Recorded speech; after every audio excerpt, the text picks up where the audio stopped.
When people came to the execution, they believed that the empress was standing there.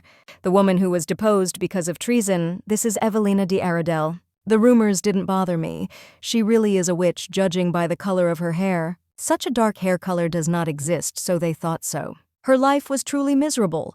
She was born in the Arga Empire to the family of Count Aradel. Their family had quite a bit of power among the aristocracy. But all this did not mean much to her. Her father was very partial to women, so he acquired a decent number of bastards, and she was 19 of them. I got my appearance from my mother, except for the color of my eyes. Because of this, the countess hated her. She lived her whole life as an unhappy, fragile child, but real horror awaited her after meeting him. The gentleman ordered her to greet the guy before her was His Highness the Prince. He appeared suddenly. The other children tried their best to get his attention. Only Evelina was afraid of him, so she tried to avoid meeting him and not to catch his eye again. But of all the count's daughters, he took Evelina. She was 12 years old at the time, and he chose her as crown princess. Her father, who was thirsty for power, was only glad that after the man he wanted to see as emperor, his blood and flesh would be holy. So he immediately agreed, and a few years later she became empress. After that, her father tried to make the emperor his puppet, but he was much smarter than her father. In 5 years, he strengthened his power, thereby driving the aristocratic party into a corner. And if it had ended there, he would have used her born into a family of aristocrats flawlessly. And very insidiously, unexpectedly, rumors began to spread that Evelina was taking over all the wealth from the treasury. She was accused of being responsible for the miscarriage of the emperor's mistress. She was always called a dark witch. It was invented by people themselves. One day her father handed her a sandwich and asked her to take it. The girl took it in her hands and asked what it was. Father replied that it was me, and she asked again if he was really asking her to poison the emperor and seemed to think that she would fall for this point. She said she had had enough, so her father got angry and started yelling at her. He started shouting to Evelina that the emperor had no intention of leaving them alive from the start, so they had to attack first. After this, a knight entered the room and ordered everyone to kneel, and the girl became frightened and began to believe that the emperor could hear all this. The gentleman turned to Count Aradel and said that if he would behave quietly, he promised to do everything quickly. The emperor swung his sword at him, and finally the count shouted that he was not a noble bastard. It seems the emperor has forgotten how the count helped him become emperor, and so he thanks him like this. The count asked again if he really thought he was destined to die so easily. He grabbed his daughter and tried to cover himself with her, but the emperor accidentally hit her. The knight was immediately pursued because the count began to run away. The servants were ordered to catch him sharply. The emperor approached the girl and tried to take the bottle of poison. He told Evelina not to worry because they would definitely catch her father. He was shocked that the count decided to hide behind his daughter, and he thought it was some kind of disgrace. He said that it was all thanks to her because she was his empress. In the end, the emperor won the victory, and all who spoke out against him were executed. The Aradel family was the stewards of the earth, and when they died, they cried out that it was all because of Evelyn. They called her names and shouted that she was a creature that brought trouble. They started shouting that she should never have been born. And at the end of this mortally long and boring life, the money for her execution is on the table. The gentleman began to read that the empress had been overthrown and therefore executed. The death of the fallen ruler, Evelina de Aradel, after which the gentleman who was the coachman asked the lady to be more careful.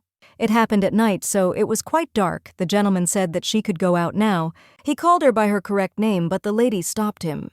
She said that this woman was already dead, and her name was now Anastasia. After this, another gentleman turned to Anastasia and said that he wanted to know where she would like to go. The lady remained silent at first, but then, after thinking, decided to answer. She said with a smile that she would go anywhere as long as she was away from this city. She had already begun to think that this was all just a dream. She thought she heard the emperor addressing her, so she turned to him. Anastasia was simply shocked when she heard that he knew that she had survived. She didn't want to believe her eyes. Casa and Gray lay dead at the emperor's feet. The emperor noticed that he had new toys. He pulled out his snake tongue and noted that it was all thanks to Empress Anastasia. After which he said that he thought it was time for her to go to the next world. He also said that everything should be as it was intended from the beginning. The girl was simply horrified and could not believe what was happening now. She said that she didn't agree with this, after which she finally woke up. This is a damn prophetic dream. Similar nightmares have haunted Anastasia since early childhood.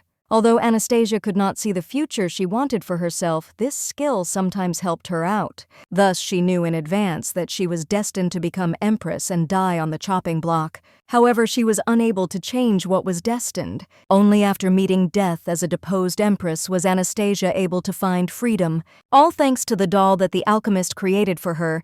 Then she stopped in the Tyrant Empire, which is at odds with Arga, and became the owner of the largest trade guild, Chaos. Since then, 5 years have passed. To her misfortune, the Emperor continues to appear to her in her dreams. And this prophetic dream reminds her that this is not the end. But now Anastasia is no longer that powerless empress. Anastasia has the strength to fight this. So she decided that she would protect everyone even if it meant putting her own life on the line. A year ago, meeting with Duke Aiton, he noticed that the owner of the trade guild was a woman. This was the guild that everyone was so desperate to get. He asked again if her name was really Anastasia. The lady confirmed it. This duke was a special person.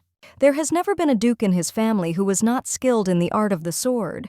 The thing is that the duchy has been raising swordsmen from generation to generation, and their abilities are the guarantee of Anastasia's protection, so she needs the duke. The gentleman asked how she could help him resolve the land issue. He had already contacted other guilds, but no one had been able to do this for him. Anastasia noted that she had not had any failures so far. Anastasia also heard that the duke swore in the name of the duke that he would do anything if the weather issue on his lands was resolved. The gentleman replied that everything was exactly like that. Therefore, Anastasia said that she would believe his words. She also provided her terms if their deal ended on a good note. The duke said that if she failed after this, he swears in the duke's name that he will not leave her alone. Anastasia smiled and noted that they would not disappoint him. It was a bold statement, so the gentleman hoped that these were not just words. The lady told the duke that chaos never throws words to the wind, he would soon see for himself. Otherwise, they wouldn't have become the best guild on the continent. In the north, one always has to contend with severe cold. Until now, no one has dared to declare a solution to this problem. So the butler decided to ask again if the master thought they could handle it. The duke noted that since Anastasia said so, then that's how it would be. Almost a year has passed since the meeting with Duke Aiton. The construction was almost finished.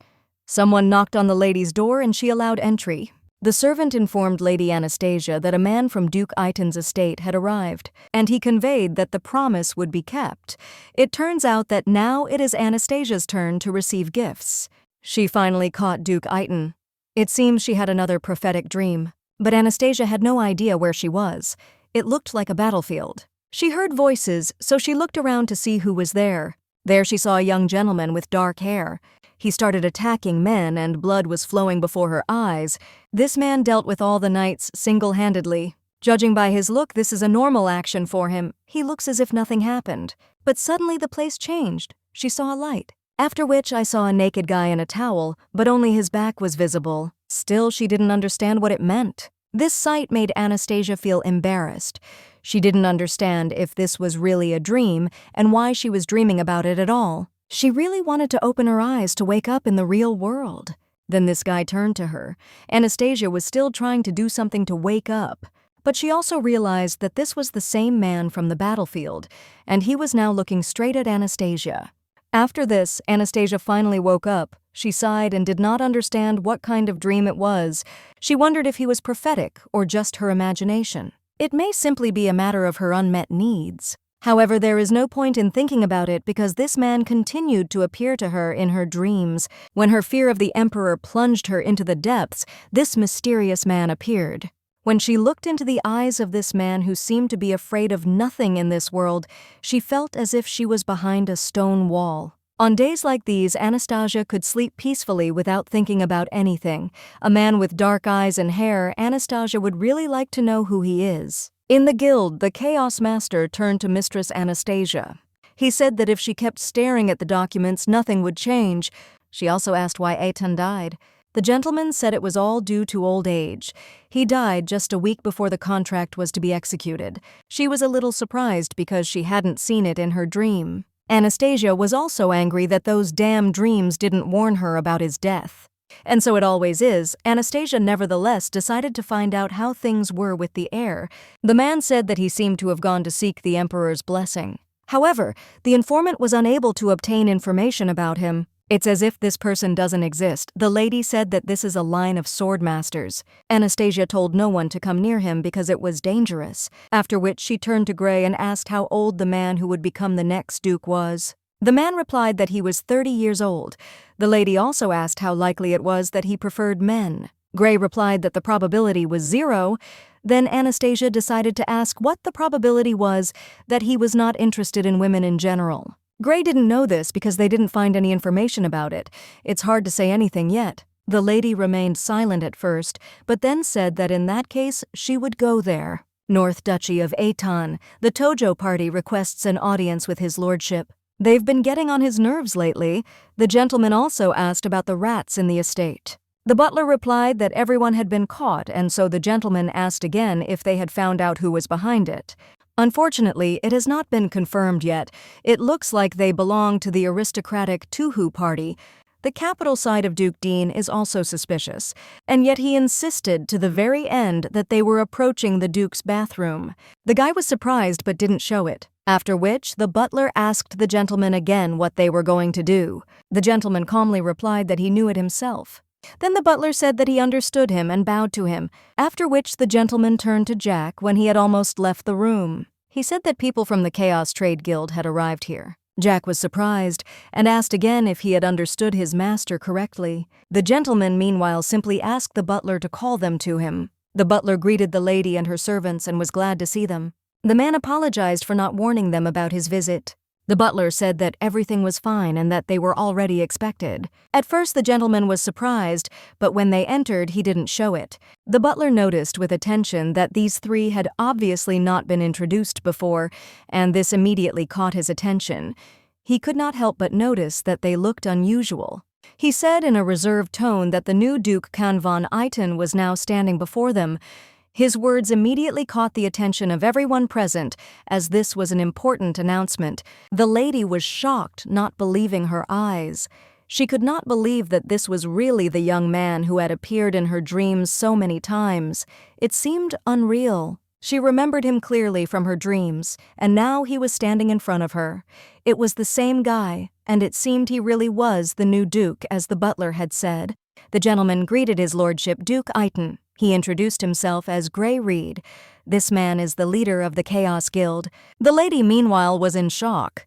This man was looking at her and not at Gray. The man offered his condolences to him, but the Duke demanded that he speak more to the point. The lady smiled and took off her robe. He seemed to know that she was the head of the guild and asked for forgiveness. She asked permission to introduce herself and said that she was, in fact, the head of the guild. Then the gentleman asked her what she wanted. Then the lady said that they had not made a deal with the late Duke, and according to this deal, if his problem is solved, she will receive his protection. As she promised, she did her part. However, the Duke died suddenly, so she wants him to fulfill his obligations.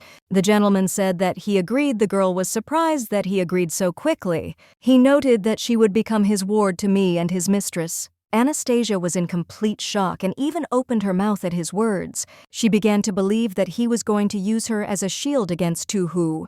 She noted that this is a countermeasure against any opportunities and troubles, for example, the potential bride. The Duke then noted that she was really smart. The girl also said that she had already fulfilled her part of the contract. Now it was his turn, and she also asked why he decided that it would agree to such conditions. The Duke replied that it was all because of this that she had no choice at all. Anastasia said that she is the head of the Chaos Guild, and it seems that he thinks that there is something that she cannot do. The Duke asked why the head of such a powerful guild was revealing his true appearance. Hoping to get Duke Aiden. This man doesn't look like he's just taken over the position of Duke. It is a pity that it was not possible to obtain information in advance, and all that remains is to fight. She approached his lordship and said that in a case where the contract price had already been paid, putting forward new conditions would call into question trust. She asked where the guarantee was that new conditions would not emerge. The Duke said that this was interesting and asked what she was proposing. Anastasia heard that a contract concluded at the temple is no different from an oath. and he puts his life on the console until the terms of the contract are fulfilled, and the heart of the one who violates it will be torn apart by divine power. The lady noted that there really was no more perfect contract than this. Therefore, she would like to know if he agrees to conclude it. The gentleman said that he agreed, and since the lady had already fulfilled her conditions, she would be asked to make new ones, and she would like to equally adjust her part. She asked if his lordship wished to share his bed with her. Does she want to give it up? Anastasia said that she wants to give it up. She doesn't want to sleep with him. But if everything is mutual and only if necessary, then she agrees. Then she asked again if they accepted these conditions, and the Duke said that he of course agreed, but he asked about something else. He asked what would happen if she was the first to ask for it. The girl said that of course it was not for nothing that they called him the Duke of Earthly Beauty, but everyone had different tastes. The lady said not to worry because she would not cross that line. Then the Duke said that this was indeed a bold statement, and he was not sure that one could control one's attraction. Anastasia said that she gained experience in this. She had been to the other side, but the Duke did not understand what she was talking about. The lady said she was simply referring to divorce. There would be nothing on her part that could jeopardize their contract.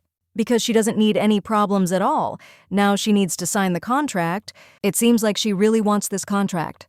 But it is better not to betray the Duke unless, of course, her life is dear to her. After that he signed the contract. The lady said that she, of course, agreed with him. She also said at parting that she would eagerly await a response from the temple. The gentleman told her that he understood her perfectly, after which she decided to take her leave. But the Duke said that he wanted to ask something else, and Madame Anastasia turned to him. She was surprised that there was anything else of interest about the contract. The Duke, meanwhile, asked if she was a voyeur. The lady was simply shocked.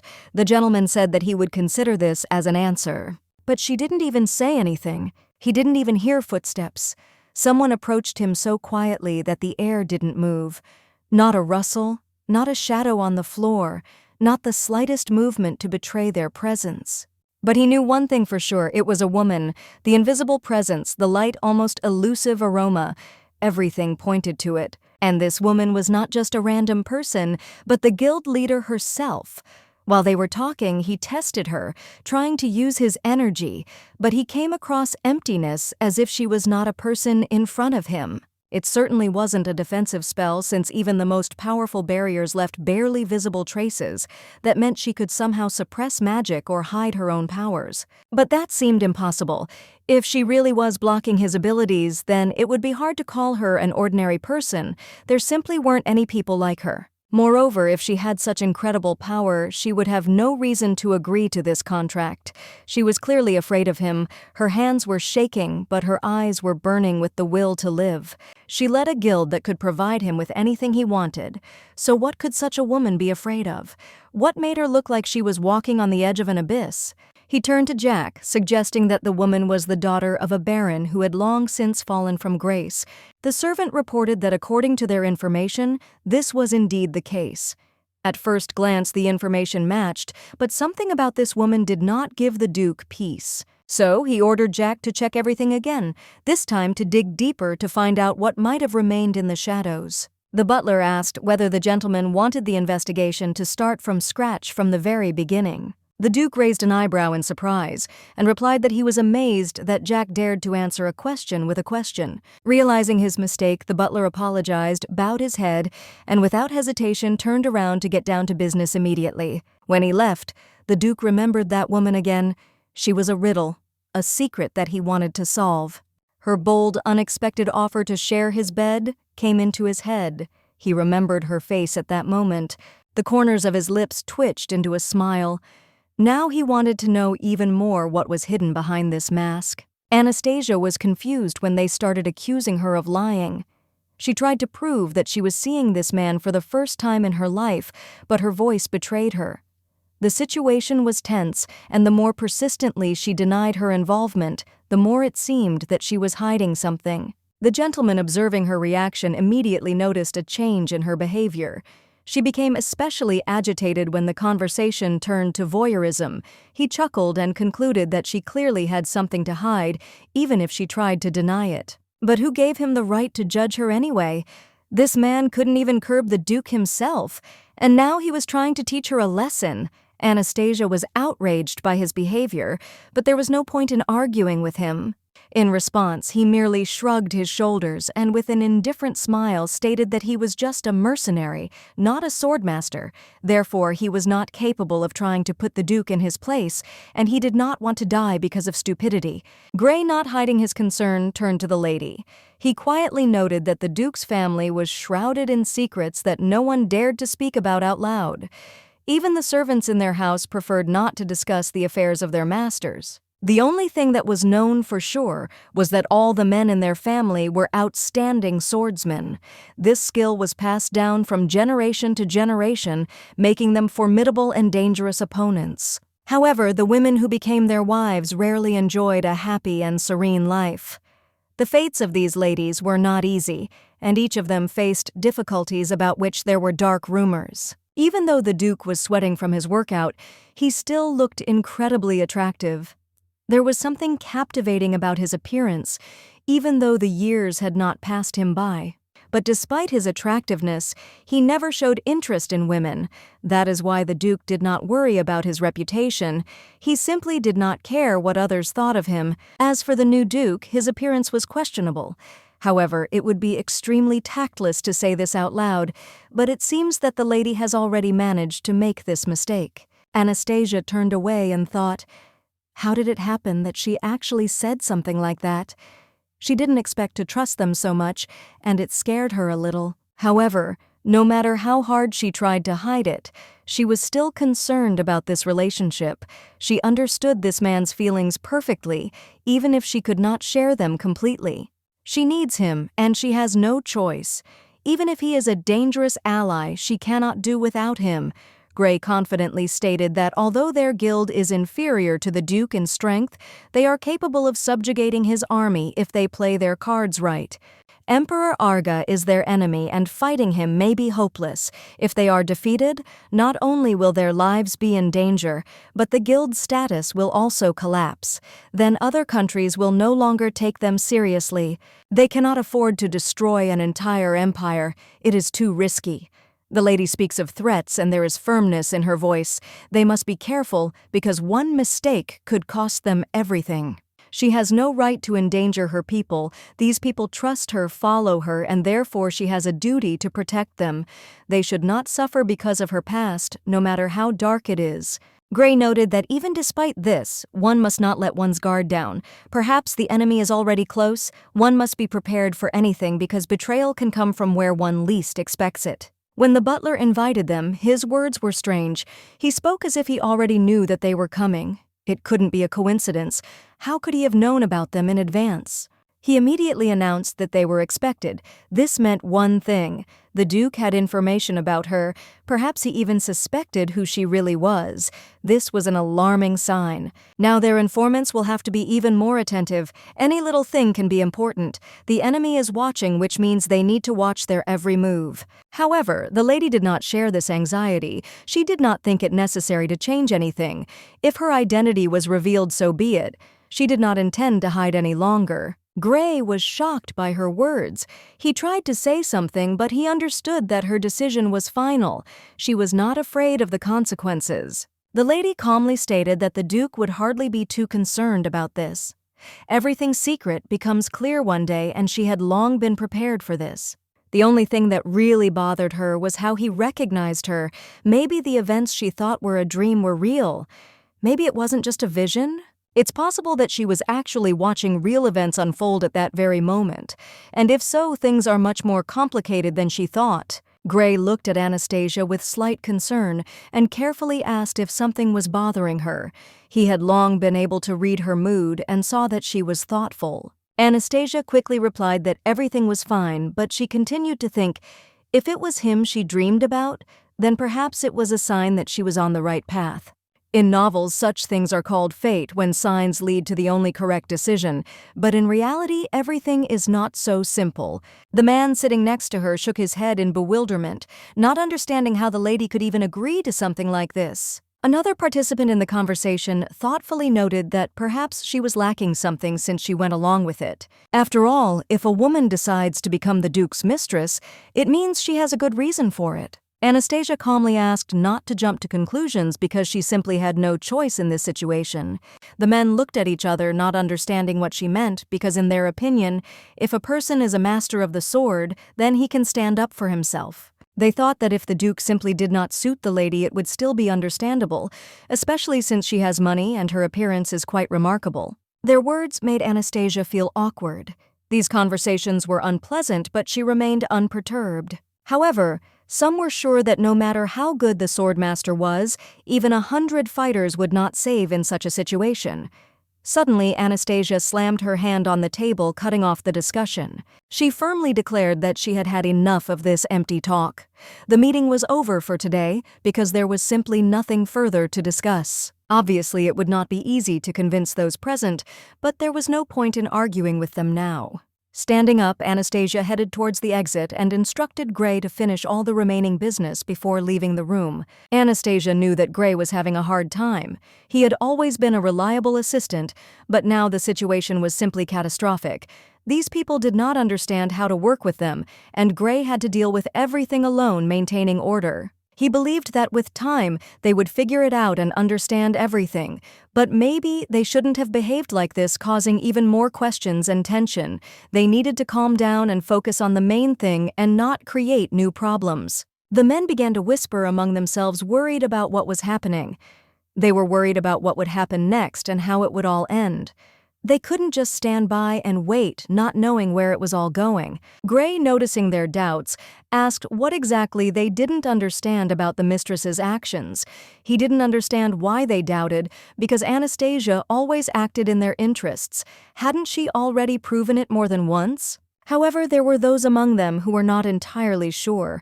Was she really doing all this for them? Or did she have another goal that they did not know about? Mistrust, although weak, was still in the air. Then one of the men spoke up, mentioning that he had heard rumors. It was said that the aristocracy of Arga had recently begun to take action. Perhaps this had something to do with what was happening now. To be more precise, the emperor himself intervened. They could not say exactly what he had in mind, but it was clear that something was changing, and events were indeed unfolding exactly as they had expected. Gray nodded, confirming their guess. Yes, Quan was observant and noticed something important. The lady really said that it was necessary, so all they had to do was watch the developments. If Anastasia decided that this was the way to go, then they had no choice but to accept it. They could only watch her actions and trust her as they had done before. In addition, several years ago, they had experienced a terrible famine. This time left a deep mark on them. They remembered what it was like to be left without food and without hope for tomorrow. One of the men recalled how he himself had to leave his family to survive. It was a difficult decision, but he had no other choice. Then he realized how cruel this world is. Without Anastasia, they wouldn't have what they have now. It was she who helped them get back on their feet, survive, and find a purpose. Without her, their fate would have been completely different, and they understood it perfectly well. That's why they made a vow that day. They vowed that if she helped them survive, they would give her their loyalty. That moment changed their lives. They swore to serve her and follow her to the end. If she could help them solve their problems, they would dedicate their lives to her because Anastasia had already done too much for them to betray her trust. The guy looked at her carefully and noticed that this whole situation seemed strange to him, no matter how he looked at it. He didn't understand what could have charmed the Duke so much. Anastasia frowned when she heard his words and asked him again what exactly he was talking about. The guy shrugged and said that he himself did not know what could have attracted the attention of such a person. Especially when it comes to the Duke himself. Anastasia thought about it and asked if she really looked so pathetic in his eyes that it could arouse pity or interest. She tried to understand the reasons for his words, but he only smirked and said that it was not worth thinking about. It was better to just forget and not rack your brains over it. Even when she openly declared that no one was obliged to stay by her side and that everyone could live as they wanted, no one left. They continued to remain under her command. The reason was obvious. They all liked being around her. Everyone who stayed owed her something. She saved them, gave them a new life, and they couldn't just leave, including him. That's why she should remember this and not doubt the loyalty of those around her. They are here not out of duty, but out of gratitude. Without her, he simply would not have survived. This fact was obvious to him. He understood that he owed her everything, and these were not just beautiful words, but the truth. So he made the decision that he would stay by her side and be her sword, her protection, her weapon. He had no doubts about his choice, and he was not going to back down. It was up to her to decide whether to sheathe the sword or use it. He would follow her regardless of her decision because he considered her worthy. She, hearing this, calmly replied that there was no need for that. He didn't have to fight for her. It was enough to just stay close and be who he was. And Duke Iton will be her shield. The guy was surprised to hear this and quietly asked if the lady really believed in him and his loyalty so much. She answered simply, and without a shadow of a doubt, she simply had no other choice. The Rubicon has already been crossed, and there is no turning back. Only those who do not give up today, who can withstand all the trials and endure to the end, will see tomorrow. There is no place for the weak in this world, which means that only the strongest will be able to survive. Anastasia understood this better than anyone. She was not going to give up even if she was surrounded from all sides. The war was not over yet, which meant there was no retreat. She would fight until her last breath, protecting those who needed her. She would not only protect her people, but she would do everything to survive herself. Not for glory or power, but because too much depended on her. If she fell, her guild would collapse, and she could not allow that. Butler Jack returned with a report, but he had no news. There was no information from the Empire, as if someone was carefully hiding everything that could shed light on the situation. This was alarming, but there was no choice but to continue the search. It would probably take more time to get the information we needed. It was obvious that someone was carefully covering their tracks. We would have to send our own people there, which meant training them and providing them with the necessary resources. Can Aitan, having listened to the report, only nodded. He had expected such an answer, and therefore agreed without further ado. But Jack did not stop there. He had another important question that was bothering him. The butler asked if the gentleman was really going to swear an oath to the temple. This decision seemed strange because Khan had never shown much respect for the church before, and now he was going to make a contract with it. Holy power cannot be mixed with the mine of the Aitan family. The consequences could be unpredictable. It could hurt, make him vulnerable, or even weaken him. Was it worth it, especially for a stranger? But the Duke merely shrugged. He calmly stated that it made no difference to him. If it was necessary to achieve his goals, then he would do whatever it took, even if it involved risk. He also told me to tell him that the meeting at the temple would take place in a week. This meant that decisions had already been made, and he had no intention of backing down. Everything had to go according to plan, without unnecessary doubts and hesitations. Anastasia looked at the Duke carefully and asked if he had anything to tell her before meeting the priest. Her voice was calm, but her eyes were expectant. She wanted to hear something important. Can slowly turned to face her, and in that moment her thoughts slipped away for a moment. She looked at him, and before her eyes flashed that strange dream that had been haunting her. Her mind was drawn back to those images. Just looking at him brought back memories of the dream, as if it wasn't just a dream, but something bigger, something that was meant to happen. She pushed the thoughts away sharply, not wanting to indulge in such fantasies. A naked male body was too bold, too unfamiliar. She had never seen anything like it and didn't know how to react. Khan noticed her strange expression and frowned. He didn't understand what she was thinking, but suddenly something flashed in her eyes that made him wonder what kind of ridiculous thoughts were swarming in her head. Anastasia suddenly snapped out of her thoughts and said with irritation that this was simply indecent. She had never spied on anyone and was not going to start now, but why was her heart beating so fast? The gentleman finally understood what was being discussed. He realized that this was not just a conversation, but a specific situation that needed to be analyzed and understood. He thought she was denying it all, as if she didn't understand the essence of the matter, but in fact he was confident in his conclusions. The lady confirmed his words, adding that she had indeed never met him before, and therefore it was unfair to blame her for what he said. The gentleman smiled back. His smile was slightly mocking, but rather benevolent because he understood why Anastasia so persistently denied everything. She tried again to explain that everything was not as he thought, but he noted that everyone is guaranteed the right to freedom and privacy in their personal lives. It was the first time he had encountered such an unusual and frank contract, and he did not hide his surprise.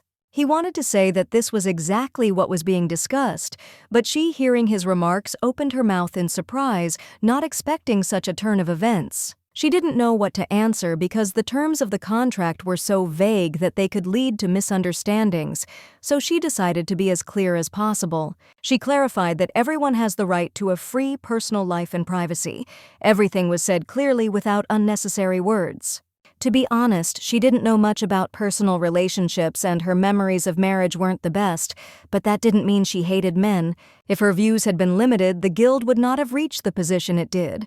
Her ability to make difficult decisions was essential to its success. Anastasia was well aware that there was no room for feelings in this contract. It was purely practical to avoid inconvenience for both parties. It was for this reason that she added this clause to the contract, and turning to the gentleman, she asked for forgiveness if this turned out to be too difficult for him. Mr. Can stated that he accepted her terms, and she asked doubtfully whether he wanted to change any points in the contract. For example, Khan suggested making the contract less obscene, but added that he had had enough of it. He was confident enough in his words that he had no plans to change the terms. He suddenly asked again if Anastasia trusted him right now. This question was unexpected and made her think a little, but she still answered him. The lady without hesitation answered that this was not so. Her words sounded direct without unnecessary thought, and it was clear that she did not have such trust. This honest answer surprised him. He had not expected Anastasia to be so frank, and despite all his confidence, he felt a slight disappointment. She noted that in principle his lordship had not signed the contract with full confidence either. This was obvious, and her words supported her position. Can replied that this was not the case at all. He was simply curious and wanted to understand what was behind this decision, what made her so confident. The world was simple. Only the strongest survive. This thought flashed through his mind more than once as he observed the world around him full of struggle and cruelty. Can was always at the top. There was no room for weakness or compromise in his life. He was used to being a leader and never stooped below his level. This is what made his life boring and predictable. He didn't know what it meant to fight or push himself to the brink. Everything went according to a pre-written plan. But Anastasia was different. She seemed so fragile, as if she could break from one touch, but at the same time there was a special strength in her eyes. Can couldn't understand where she got such a will to live. She added a little saltiness to his life that he was missing, and it made him think. He became curious about how far this could go. He was intrigued by her behavior and tried to understand what was really behind her determination. Anastasia thought that maybe it was a warning. She couldn't understand exactly what was happening, but she felt that everything was not as simple as it seemed. The gentleman said that it was time for them to go, but Anastasia wondered, was she doing the right thing? Should she continue on this path? In the end, he was the only option for her.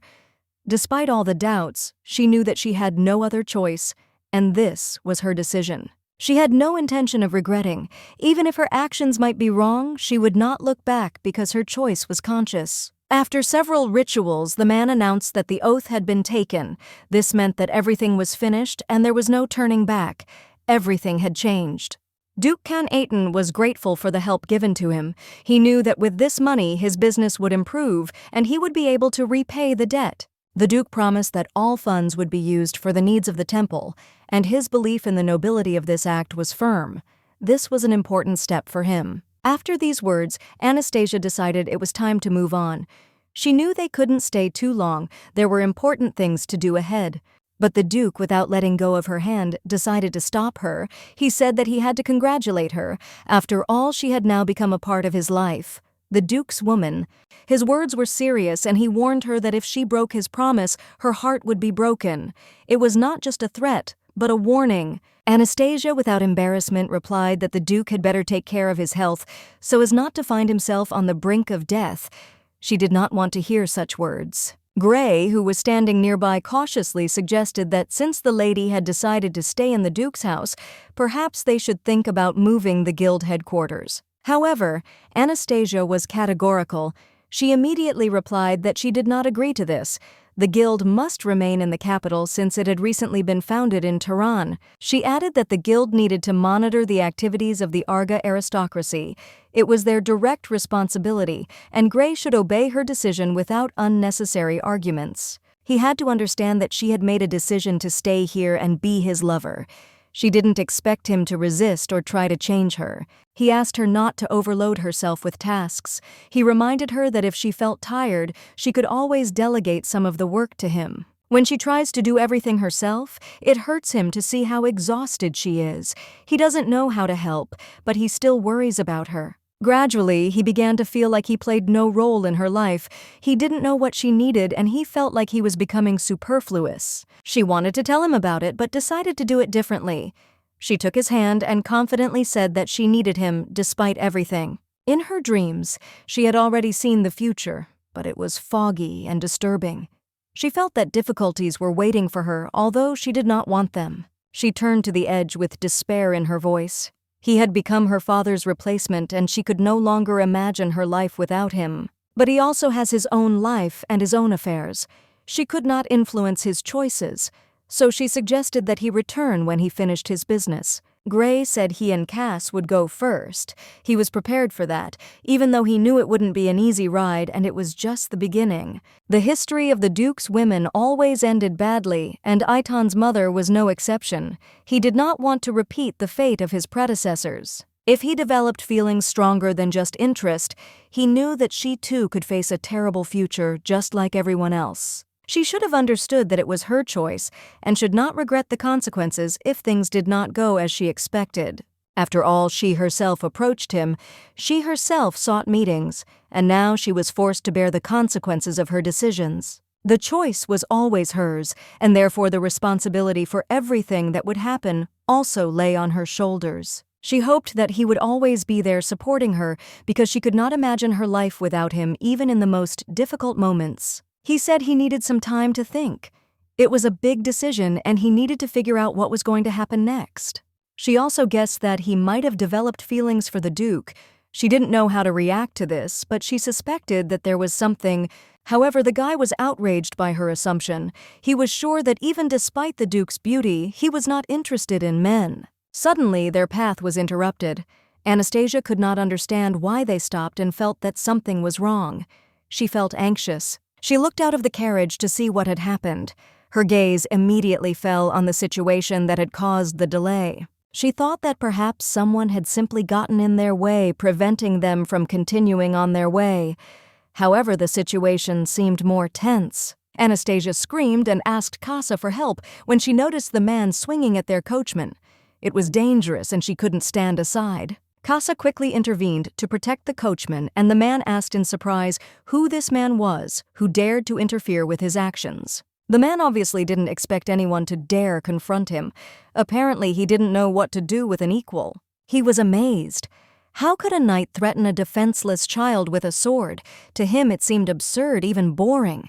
He assured that the coachman was not to blame, and having calmed the situation said that he could continue on his way and return to his mistress. The man who was ready to attack began to get indignant, claiming that the guy simply approached the cart without permission and asked to move away. He continued to shout that the guy was rude to him and even demanded that he move away from Count Brill himself, which only added fuel to the fire. The man couldn't understand how Casa dared to defend this guy, because for him it was an unacceptable act that had no justification. Casa asked again what the worldly bastard had said, clearly irritated by the behavior of a man he considered insignificant. The lady realized that the conversation would drag on for a long time, and sighing sadly, she prepared herself for the fact that they would have to spend quite a bit of time here. She offered everyone a little snack, trying to soften the situation, and began feeding the coachman so that he would not feel forgotten. As she watched this, she couldn't help but notice that Casa seemed to have no patience for people like this man. His disgust was obvious. Casa gave the man an angry look, hoping that he would think with his own brain and not make such mistakes in the future. He was surprised that with such skills this man even dared to call himself a knight, and of course he couldn't ignore it. The coachman, noticing what was happening, decided that this would drag on for ages. It seemed that Mr. Case was really very bored. The lady wondered whether she should intervene and stop him or let Casa continue and scold this presumptuous knight. The coachman nevertheless reminded them that they were late for the Duke, and he did not want Madame Anastasia to be reprimanded for being late. Anastasia, smiling, asked Casa to stop this, knowing that their time was limited and they needed to be more restrained. Casa smiled back and said innocently that he hadn't even started yet, and a look of mischief could be seen on his face. Anastasia, realizing that he had gotten too carried away, told him that he should stop as the situation could get out of control. Apparently, the carriage was being repaired, and Anastasia remembered that she knew some people from her guild who could help them. She suggested contacting these friends because they wouldn't charge money for the repairs, and it would be much more convenient for them. When she remembered the name of Count Brill, she thought because this family was expelled from the capital and sent north deprived of their former position. Her thoughts about the Count were full of doubts because despite the fact that they had lost a lot, they still retained their pride and nobility. The man said that the Count told him that he would not investigate the incident.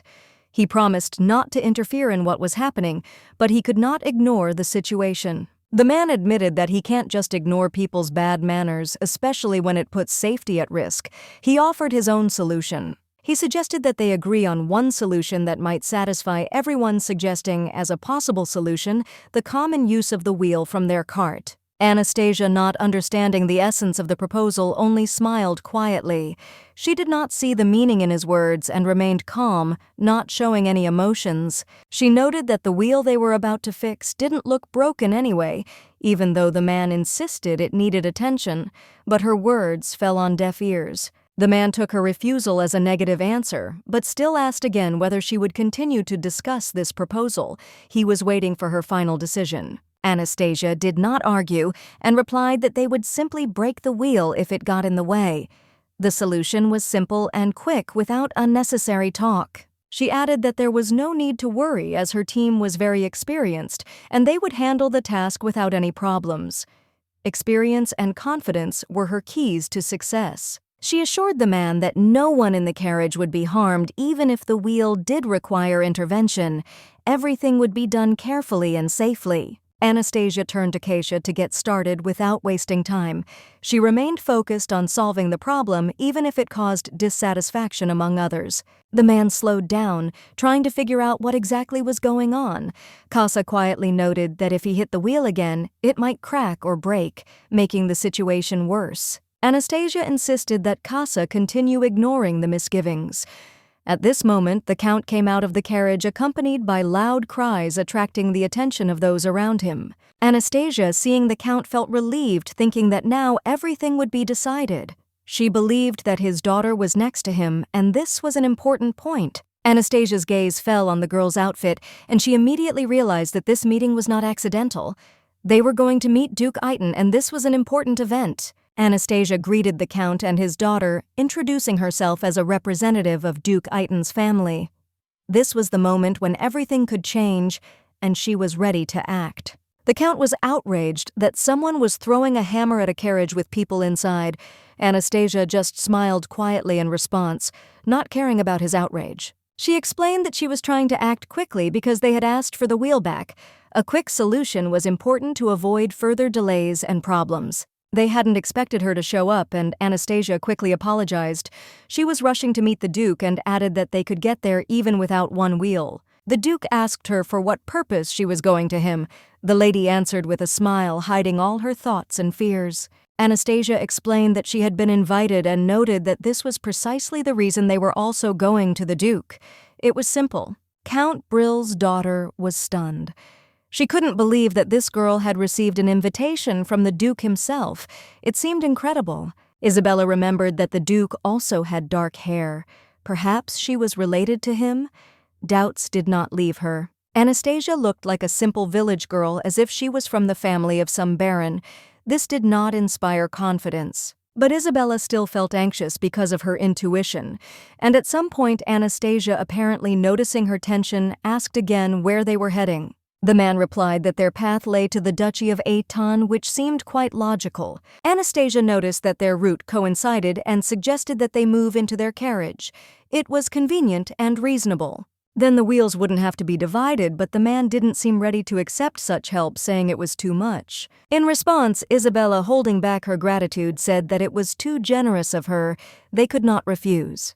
She thanked Anastasia for her help, to which the lady replied with a smile that if this could be considered help, she would be glad. Anastasia von Isaac.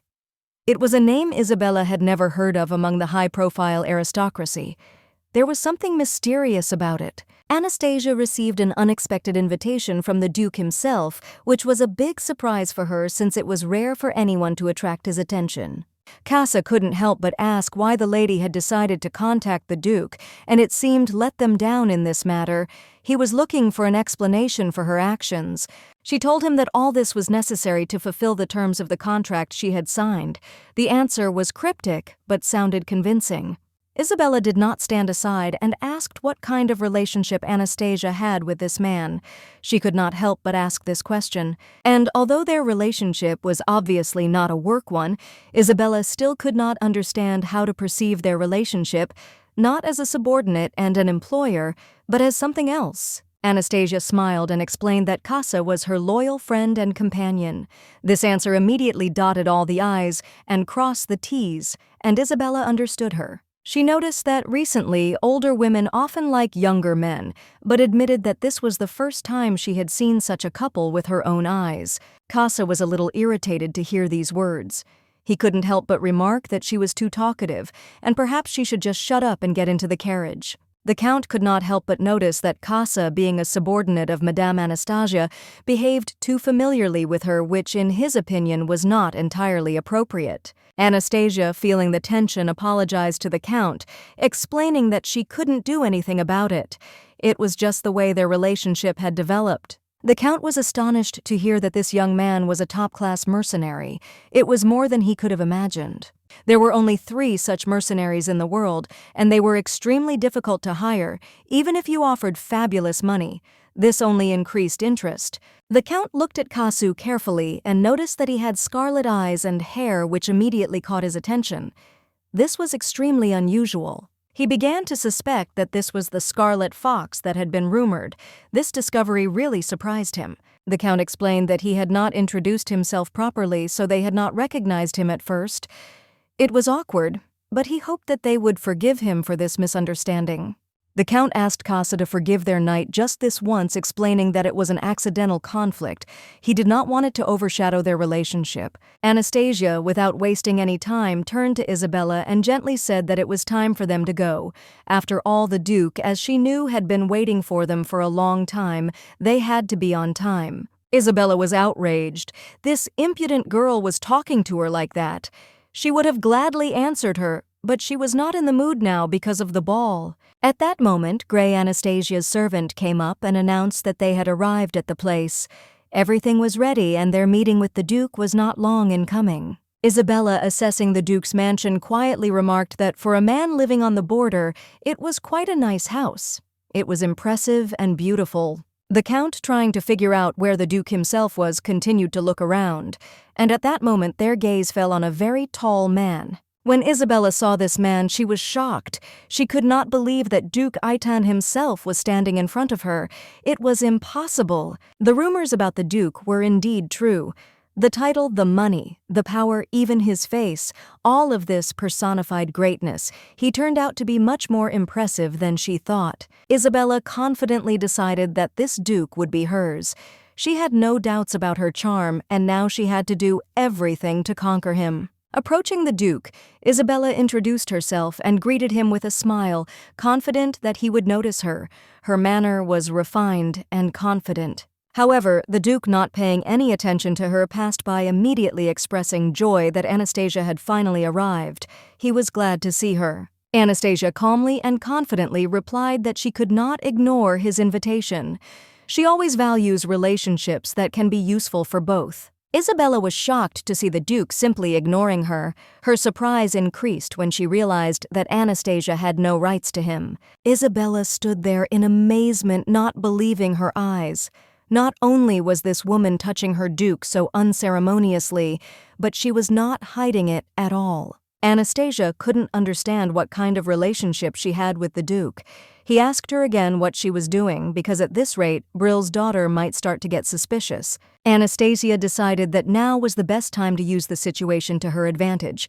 This was the moment to act decisively. She asked the duke to play along with her in this situation.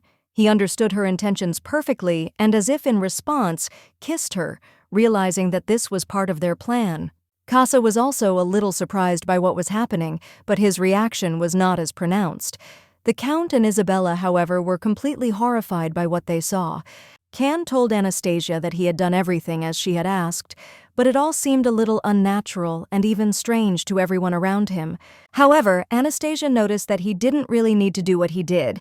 He was lifting her up in his arms, and she thought that it was time for them to enter the room. The Duke suddenly shouted that all this was not at all what he expected. He could not understand what it all meant and what exactly was happening at the moment. When his guests arrived, he was so busy that he didn't even bother to greet them properly. His behavior seemed completely inappropriate for such an event. The butlers were at a loss and could not understand why the Duke should receive guests in such a manner. They had expected a completely different approach. Anastasia told her father that she had had enough and it was time to leave. She was determined and was not going to continue this strange scene. But the Count did not agree with her decision and immediately asked the butler who this woman was. He could not understand who could be the one who had attracted the Duke's attention. Jack replied that this woman was the Duke's lover. The Count was shocked, not believing his ears.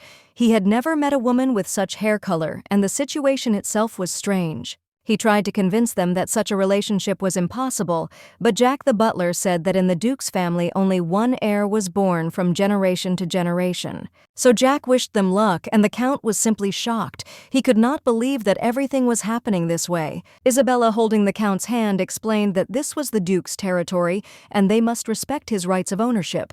She then added that today's incident will remain in their memory forever, and they will never forget what happened.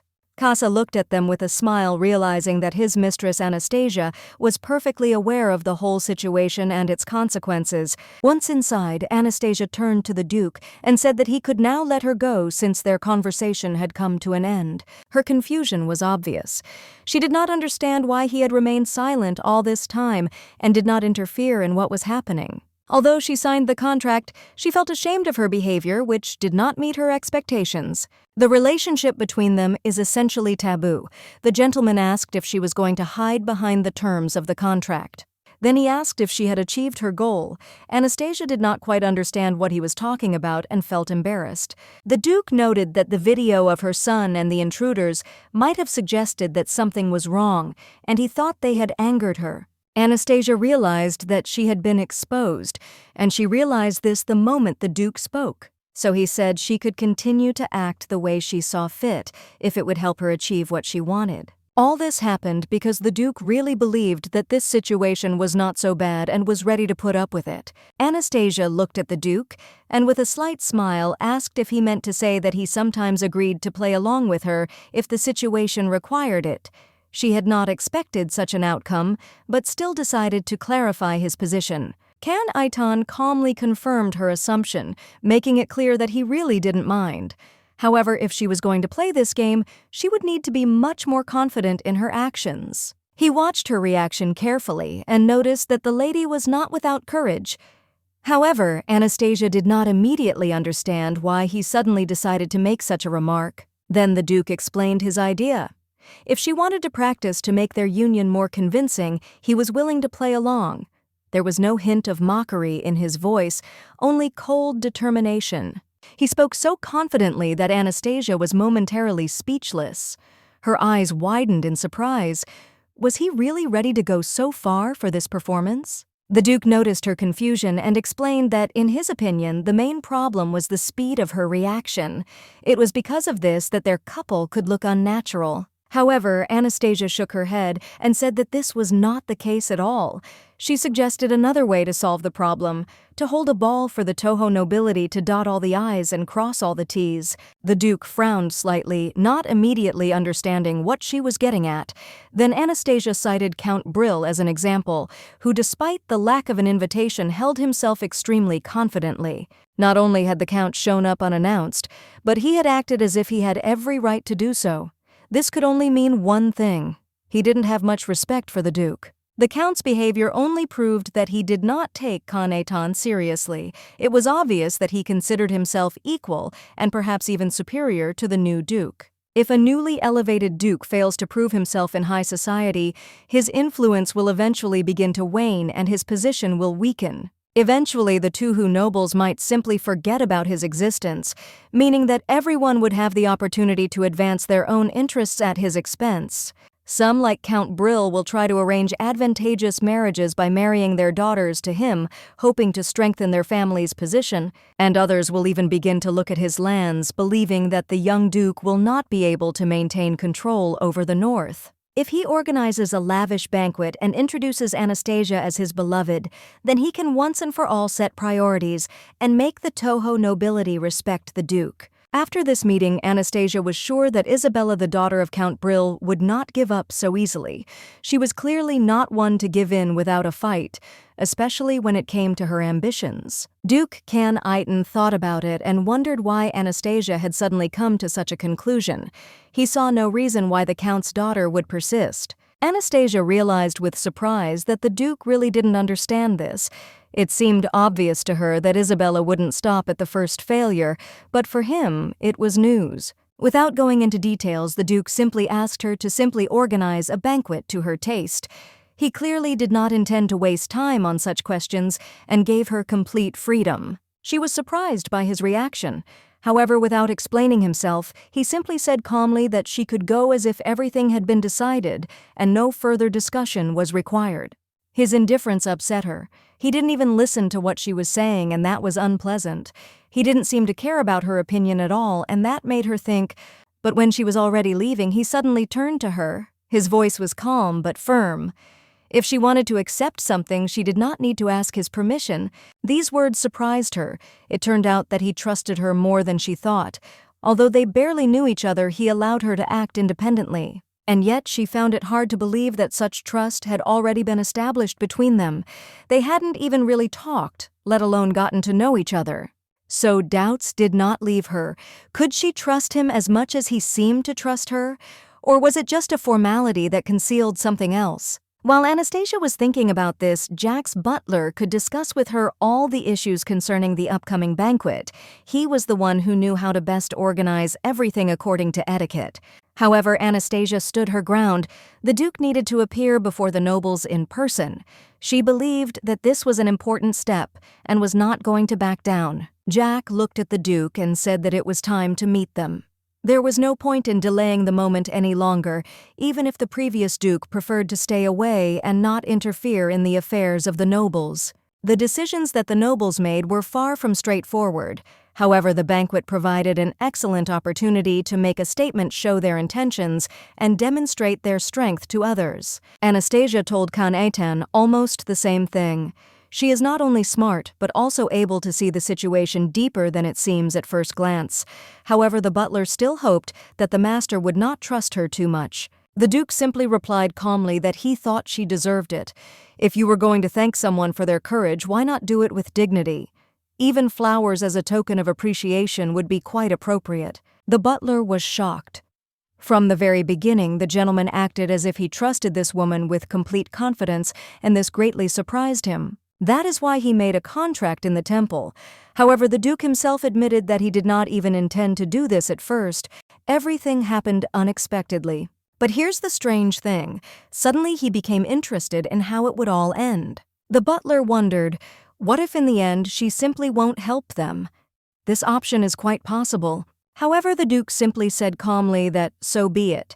After all, her will to live was incredibly strong, and this could not be ignored. That's why he was sure that she wouldn't betray him.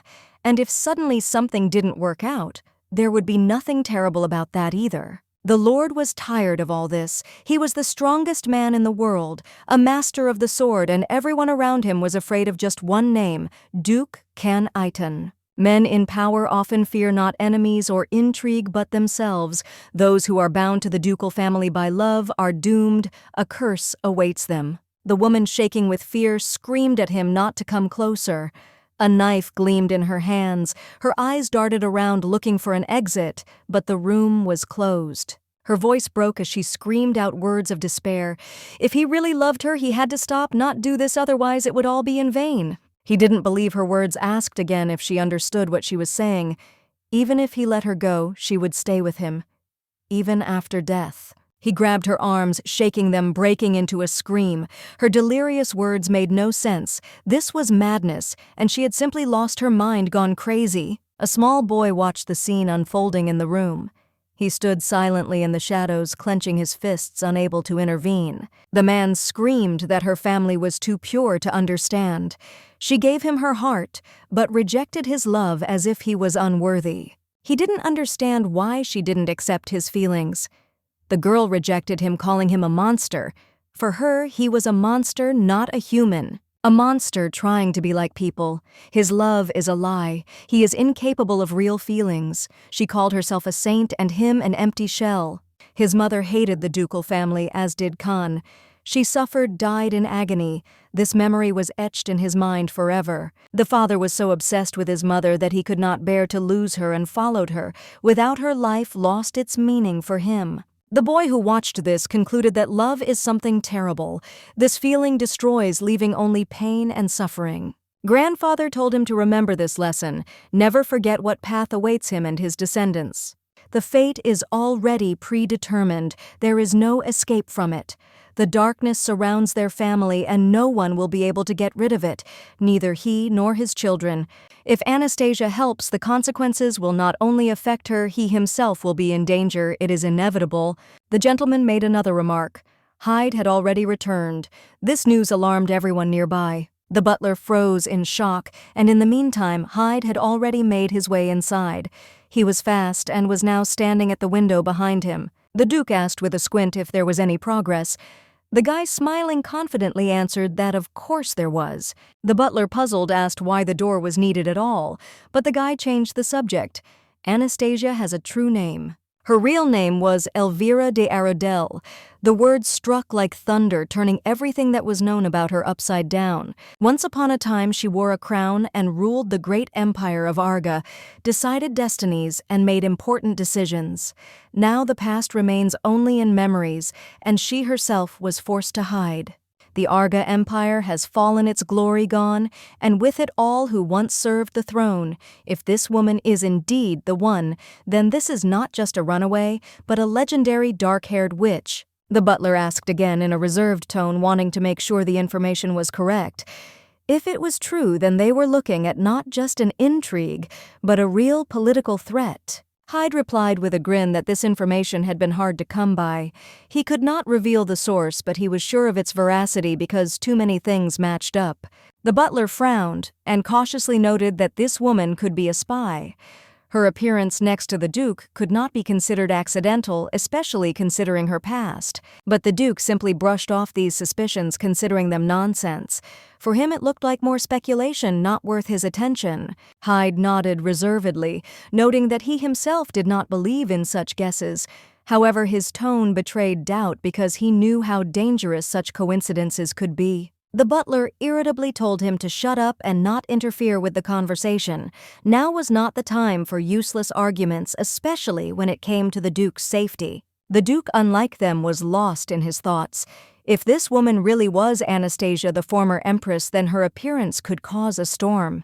The Empire would not ignore it. The enemies will only need a pretext to take advantage of the situation. Under the pretext of diplomacy, they will be able to impose their conditions, take control of everything, and weaken his position. Now everything became crystal clear. But despite this, the situation began to seem more and more interesting to him. The more difficult the game, the more interesting it is to play. The Duke thought it would be useful to observe the capital's nobility to better understand their intrigues. His butler expressed concern, noting that if this woman were left unattended, the consequences could be unpredictable and even dangerous. Hyde watched his master closely and noted with a slight grin that he was indeed smart. There was a confidence in his gaze, as if he had already thought out the next step and knew how everything should develop further. After a short pause, the Duke turned to Hyde, intending to speak. His voice was calm, but there was a firmness in it that bespoke a man accustomed to command and making decisions without hesitation. Jack repeated with restraint that the Duke had addressed Hyde specifically, but when everyone turned in his direction, Hyde was no longer there. The disappearance was so lightning fast that it seemed almost unreal. The butler flushed with irritation, and without holding back, shouted, demanding that Hyde stop leaving the room through the window. Apparently, this strange and unacceptable for the palace walls way of moving had become a habit for him. Jack sighed heavily, desperately trying to figure out how many more times he would have to repeat the same request. It seemed that Hyde simply ignored his comments, continuing to do his own thing. The Duke merely chuckled and told the butler to drop the subject. There was someone who needed to be caught, and that was far more important than complaining about Hyde and his unorthodox methods of movement. However, before doing this, the Duke decided to allow himself a little rest. Jack, with a slight bow, wished him a pleasant rest, trying to hide his irritation at what was happening. The Duke sighed wearily and muttered that he was tired of learning something. The butler, slightly surprised by this confession, turned his gaze to the book that stood alone on the table in front of his master. When he saw the title, he was momentarily speechless. It was a relationship guide for inexperienced men, and Jack wasn't sure how to react to it. It was too unexpected for the Duke to read. At this point, Anastasia turned to Hyde, her voice serious. She made it clear that they had something important to discuss, and her gaze showed a determination that brooked no argument. The guy felt deeply disappointed. He had just finished a long day of work and did not expect to be met with such questions. After that, they sat down at the table. The gentleman studying her asked what exactly she wanted to discuss with him, as if it was important. Anastasia wasted no time and, looking at him, said that she knew his name. She was confident in her information and was not afraid to say so. She approached him directly because she had the impression that he had all the answers. But what exactly she was interested in, she had not yet revealed. At that moment, the boy got scared. His face turned pale. He quickly started making excuses, assuring her that he wouldn't say anything even if he was tortured. He was very scared, and Anastasia noticed it. She was surprised by how vulnerable this man was, although he looked confident. She calmly explained that she didn't want to scare him. All she wanted was to mend fences with Jack. She knew her guild was under threat.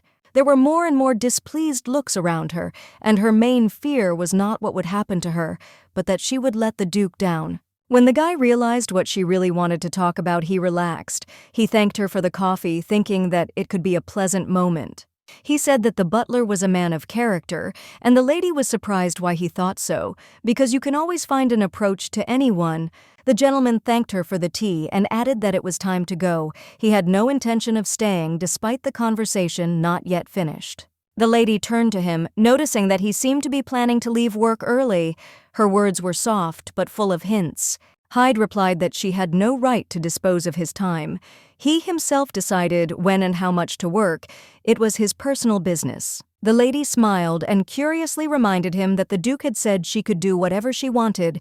This offended him a little, and he did not answer. She added that Hyde had probably been yearning for a vacation for a long time to some warm place where he could relax and forget about his worries. He came closer and asked with interest what exactly she wanted to know. His voice became a little quieter, as if she had touched on an important topic. The lady answered with restraint that in fact everything was simple. She was not looking for complicated answers. She just needed to understand him a little. Hyde looked at her doubtfully, arguing that there was nothing simple in the world. Everything was always more complicated than it seemed at first glance, especially in relationships. She agreed with him with a slight smile, noting that every person has their own weaknesses, and she would like to know what he really likes. The boy thought about what was bothering him. He knew he had something important to share, and he decided to say that it was both his weakness and his favorite hobby. It was something amazing, and the lady really wanted to know what it was. He added carefully that if she did hear his answer, he hoped that she would really send him on a long-awaited vacation. This decision was extremely important to him. The lady confidently replied that of course she always kept her promises. This was her firm position, and she was not going to back down from her words. This was a matter of principle for her. Anastasia, thinking, realized that the guy might be paying for his actions. If his actions do not live up to expectations, then perhaps it will not be easy for her to fulfill her promise. She insistently asked him to quickly tell her what his sweetness is. Hyde, a little embarrassed, pointed out that it had to do with his status as a duke, but Anastasia disagreed, saying that there could be no such explanation. He finally admitted that his true desire was to go on vacation. The lady was a little angry, realizing that the men in this house were behaving strangely. She was irritated that she could not establish normal communication with them. All this brought her considerable inconvenience. In the evening, Anastasia approached Casa with a question about what the guy had just said. She wanted to understand on what basis he had made such statements and how this was connected with her promises. Casa, slightly puzzled, replied that he had heard about it from the maids. However, he could not be completely sure of the veracity of this information and therefore did not draw any final conclusions. Just behind this door is the Duke's bedroom, and in this room lives his beloved, who has been here many times and is accustomed to this place. Apparently she is already considered the mistress here. Perhaps it is time for serious steps, and they should think about getting officially married. The lady sternly told Casa that he really had a big mouth and pressed his lips together, making it clear that some things should not be discussed out loud. She added that there were certain things employers were not supposed to say, and he needed to understand that Casa was silent, trying to process what she meant. The lady turned to him and said that since he was here, he should take care to block the door separating her space from the Duke. Casa asked in surprise if she really wanted to put up a cabinet to create a barrier between herself and the swordmaster. He wasn't quite sure why that was necessary. The girl replied that for her it would at least mean personal boundaries, and asked him to hurry with this so that she could feel more confident within her walls. The guy agreed to help and told her to step aside a little. With a light movement, he dragged the cabinet over without much effort. The lady also asked for a toolbox to be brought to her. She was serious, and it was clear that she intended to do everything properly. Casa, a little irritated, couldn't understand why she was doing this, but she calmly explained that she needed to fix the cabinet in its new position so that it wouldn't move. The Duke was sure it was pointless, and the lady could not understand why this particular room was so important to him. He had explained it several times, but she did not get the point. Anastasia could not understand why the Duke was so attached to this place. She saw no sense in his insistence and could not understand what motivated him to desire it. They always tried to maintain the appearance of a couple, but Anastasia found it difficult to hide her doubts. She was worried that the Duke was paying too much attention to her. She hoped that her efforts would not lead to trouble. Anastasia did not want to become overly sensitive because it could jeopardize their relationship. That's why she decided to hammer nails first, to distract herself from thinking about what was happening. This decision was caused by her desire to somehow control the situation. At that moment, she heard the Duke's voice confidently declaring that he would pull out the nails, even if she were hammering them in. It was a strange but confident promise. The Duke explained that all her efforts would be in vain. He wanted her to realize that it was completely useless and that no amount of her efforts would change the situation. Anastasia explained that her actions were aimed at her own peace of mind. That is why her smile was nervous and she hid her inner feelings. He thought that she was afraid that she would not be able to withstand the tension and at some point would break down and attack him. This explanation confused him, but he could not say anything definite. Anastasia felt a little confused and surprised. She couldn't understand why he said it that way. She thought he was just talking to himself. Mr. Can noticed that last time she literally showered him with compliments, but now she seemed to block his path like a wall, creating distance between them. He didn't know what to expect from her because her behavior was always unexpected for him.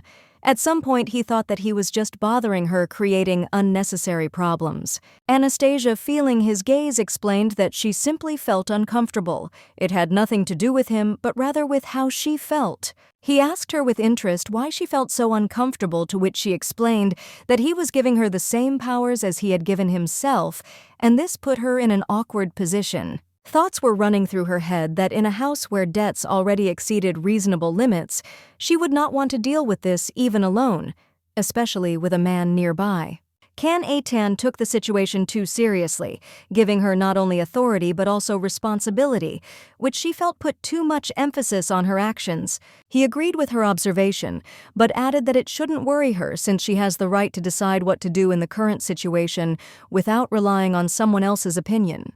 He noticed that since she wasn't ignoring the situation and was still trying to work with him, it meant that she truly cared about his well-being, which clearly didn't go unnoticed. He sincerely said that it was a good job and that he enjoyed taking care of her, expressing support and confidence that he would help her with any task that came up. Suggested that Anastasia continue to work just as hard and not worry, assuring her that she could count on his full support in any endeavor. Anastasia, a little confused, did not immediately understand what he was talking about.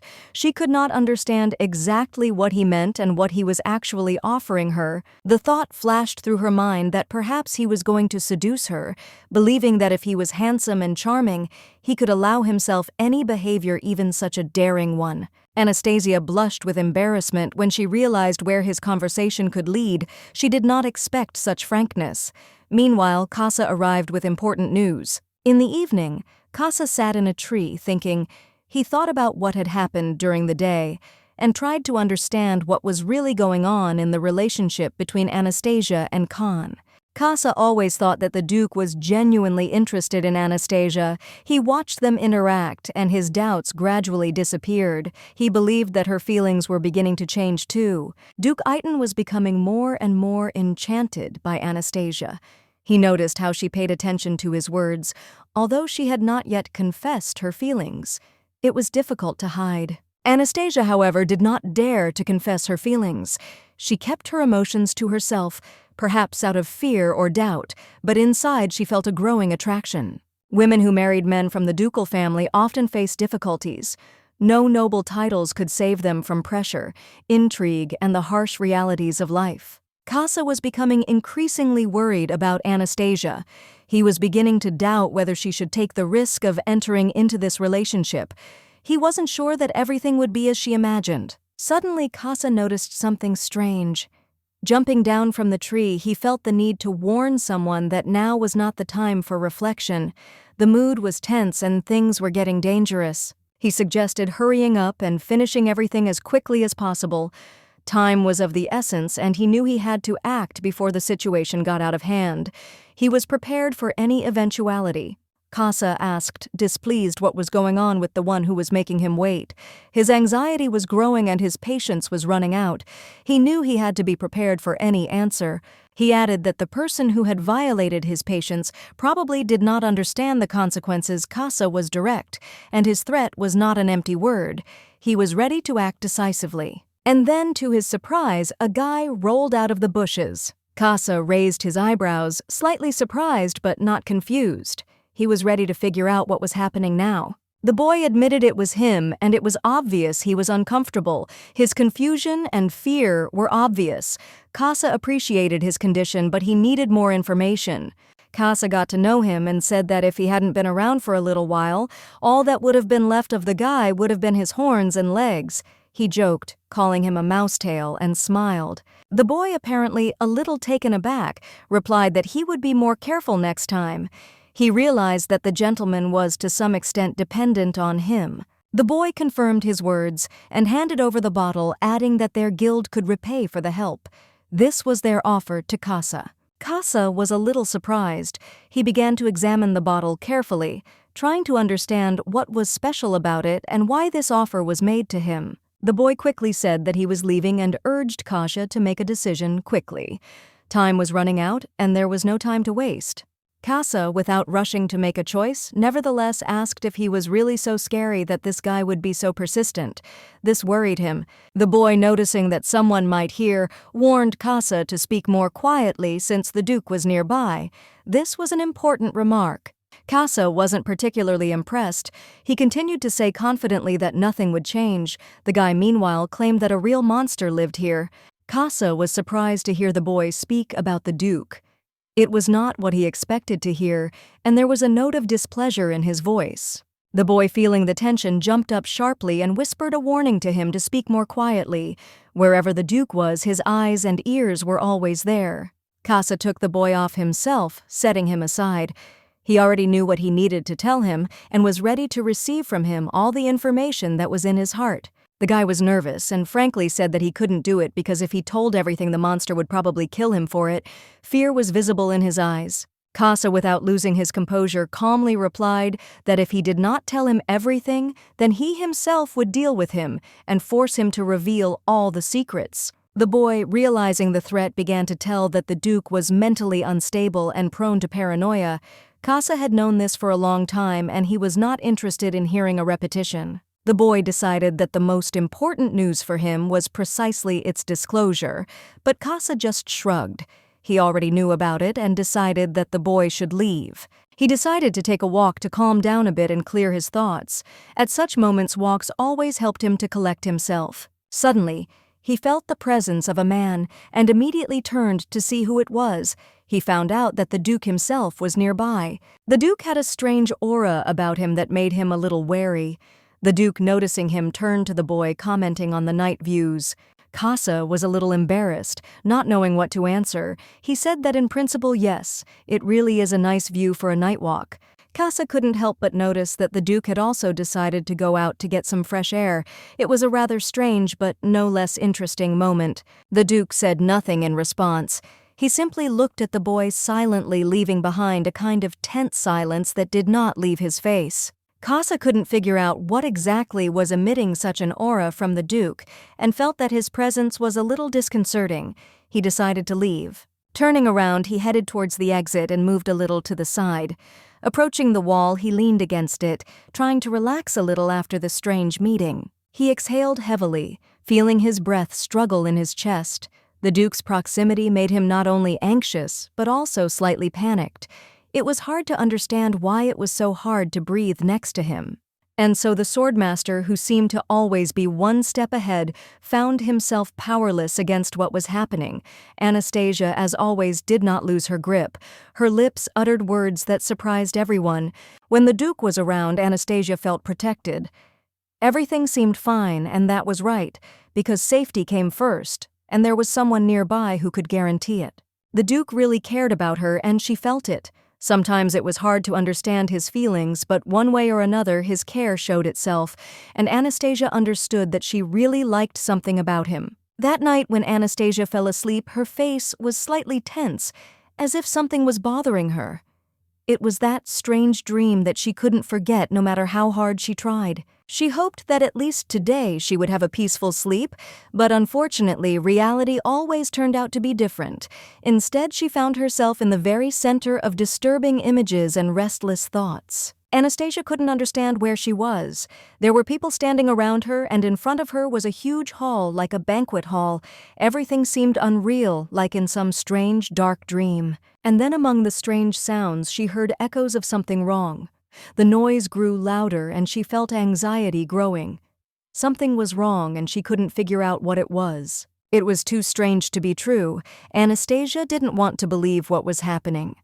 Everything around her was hostile and alien, and she tried to find an explanation for this nightmare. Her mind could not accept the idea that this was a prophecy about the Duke's future. She could not believe that such a nightmare could come true, that these shadows could become reality. In this future, she felt the Duke had done something terrible. He was capable of murder, and this thought made Anastasia furious. Why did she have to see such horrific images? Anastasia couldn't understand how anyone could kill the swordmaster. It seemed absurd. The swordmaster was always ready. He was merciless and invincible, and the thought of his fall was terrible. Anastasia firmly believed that dreams never lie. This conviction was so strong that she did not doubt their predictive power. She could not understand who among those around her was capable of such a crazy gait, which led to such strange consequences. She had put a lot of effort, emotional energy, and time into the relationship, so when something unexpected happened, she felt disappointed. At that moment, Jack the Duke's butler entered the room and, noticing her uneasiness, answered her question by proposing a plan for the upcoming banquet. Anastasia thanked him for his work, adding that things were moving along quite quickly, and overall she was pleased with how things were developing. She was surprised at how quickly he was able to put together a guest list.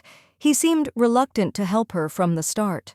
The butler listened to her comments in silence, promising to take everything she said into account.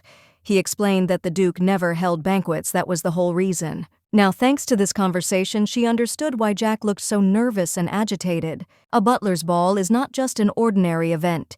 It is a chance to show off his best qualities, to show what he is capable of and what he is as a servant. It is also an opportunity to highlight the status of his master, and in this case, it was his daughter. Organizing the perfect banquet for a butler is not just a dream.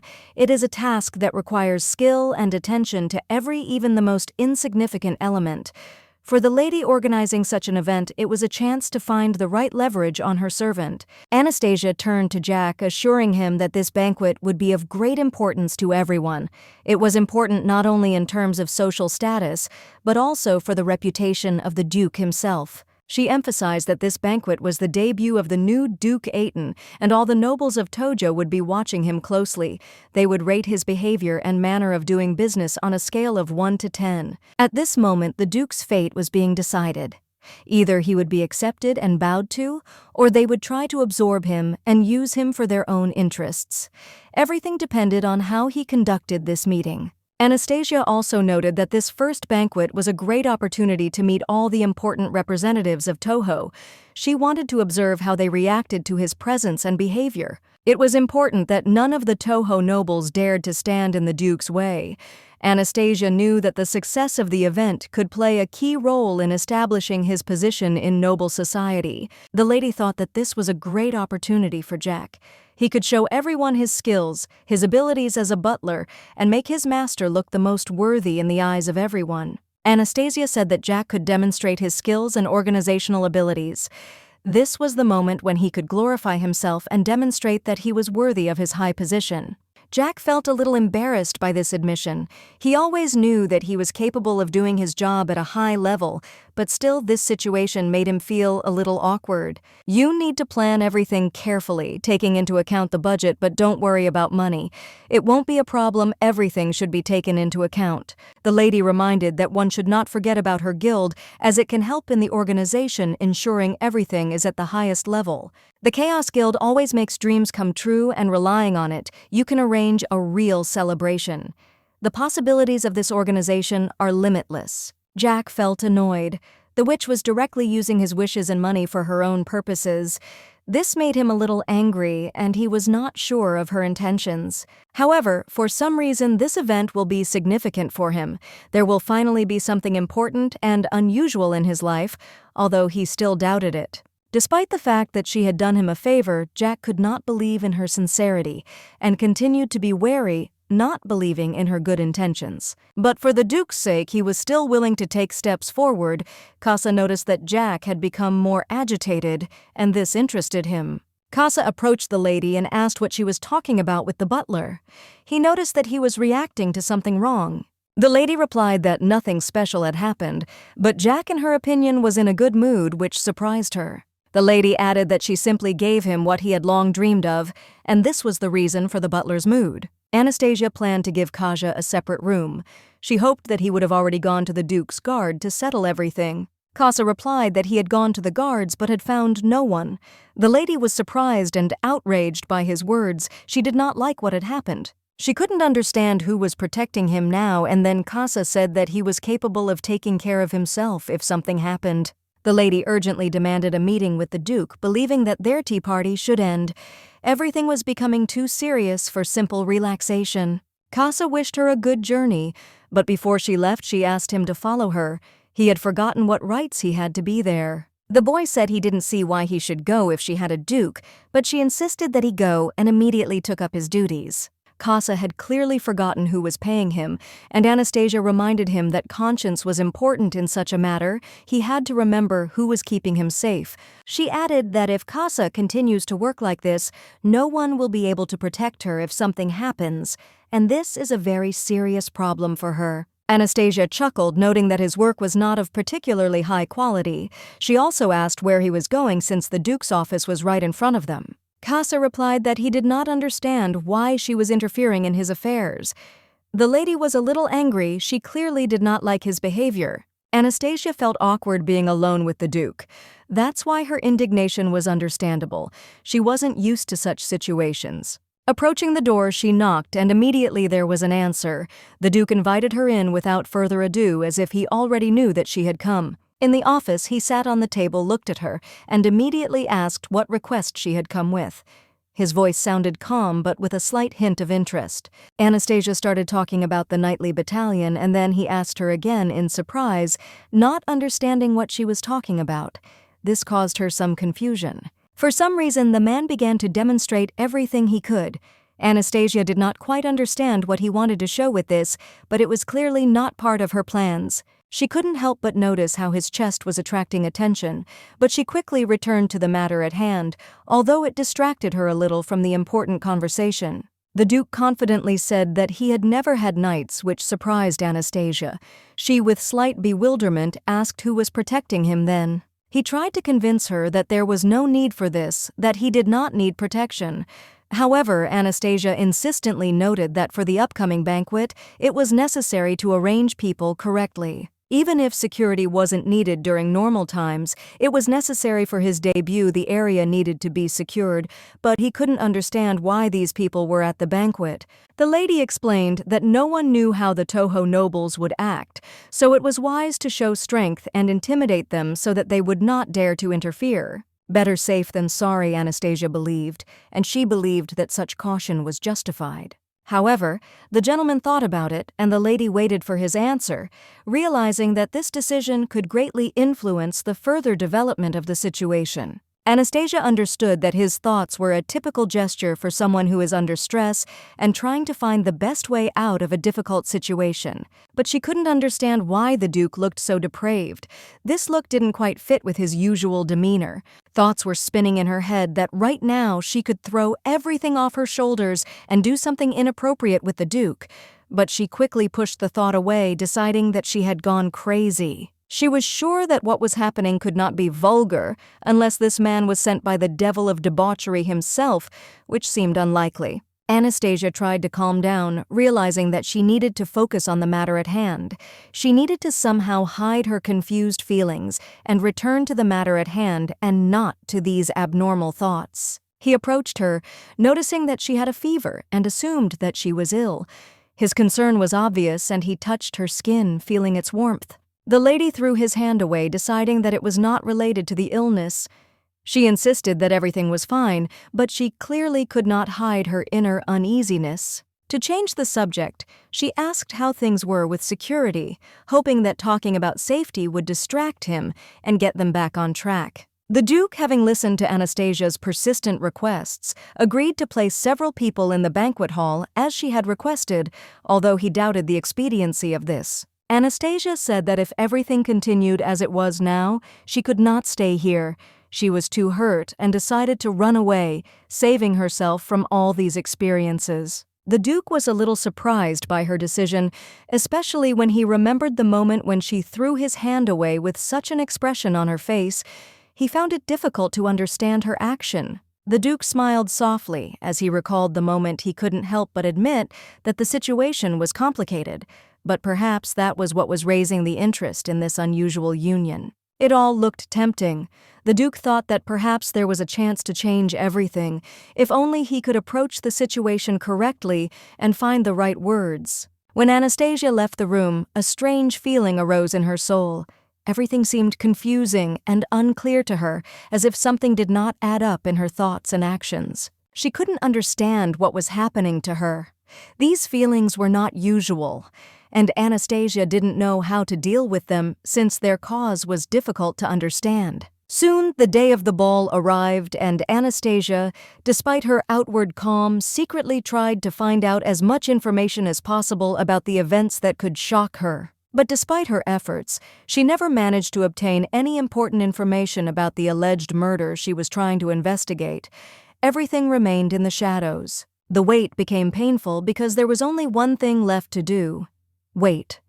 The evening of the upcoming ball promised to be tense, and between the nobles, everything could easily develop into a serious quarrel. Casa approached Anastasia and informed her that Gray had given her the dress. The maid, not without a hint of irritation, told him to give it to her personally. Anastasia wondered if Isabella would come. Casa noticed that although it had not yet begun, the girl was clearly tired. This was evident from the expression on her face. There was a heavy look on Isabella's face. Anastasia turned away and reassured her. Everything would be fine. The makeup would hide all traces of fatigue.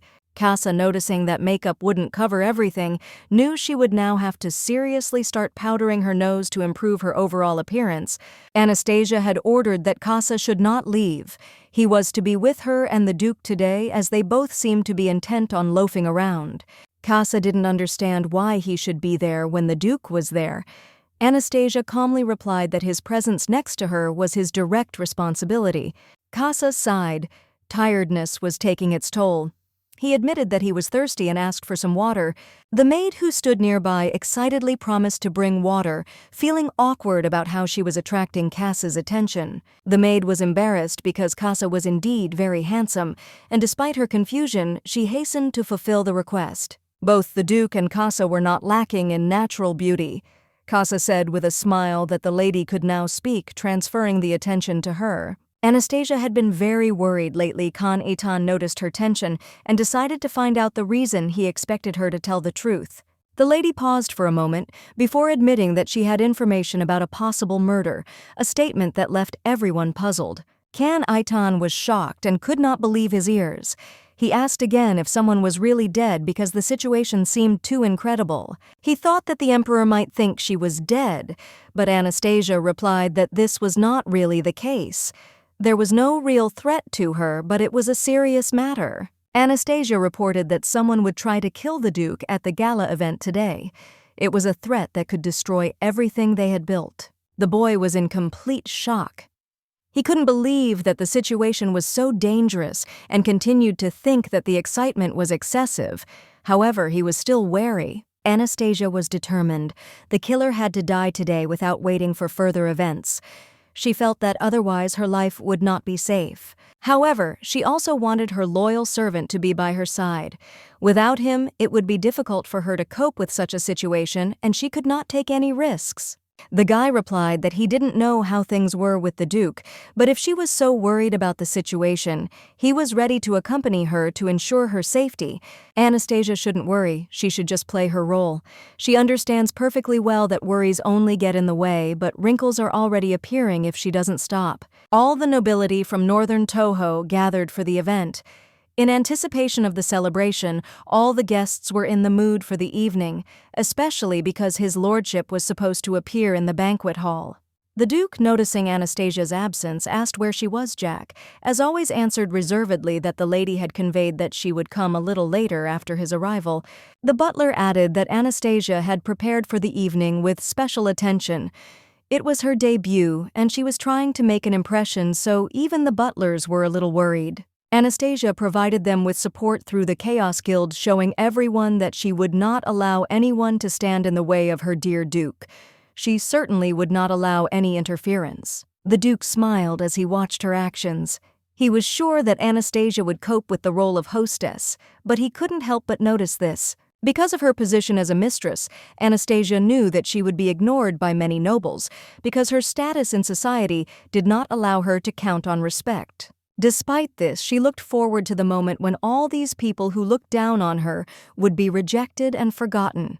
Duke Khan Eitan overheard several nobles discussing that this was their first banquet of this level, and that they did not expect to see such splendor. However, the Duke himself was not such a simple man, and among the guests was Madame Isabella, who attracted the attention of all those present. Today she was especially bright and confident, her gaze shone like never before, which attracted the attention of all the men in the room. All the guests were sure that the Duke could not take his eyes off her, but soon rumors began to circulate about possible changes in the Duke's relationship with Isabella.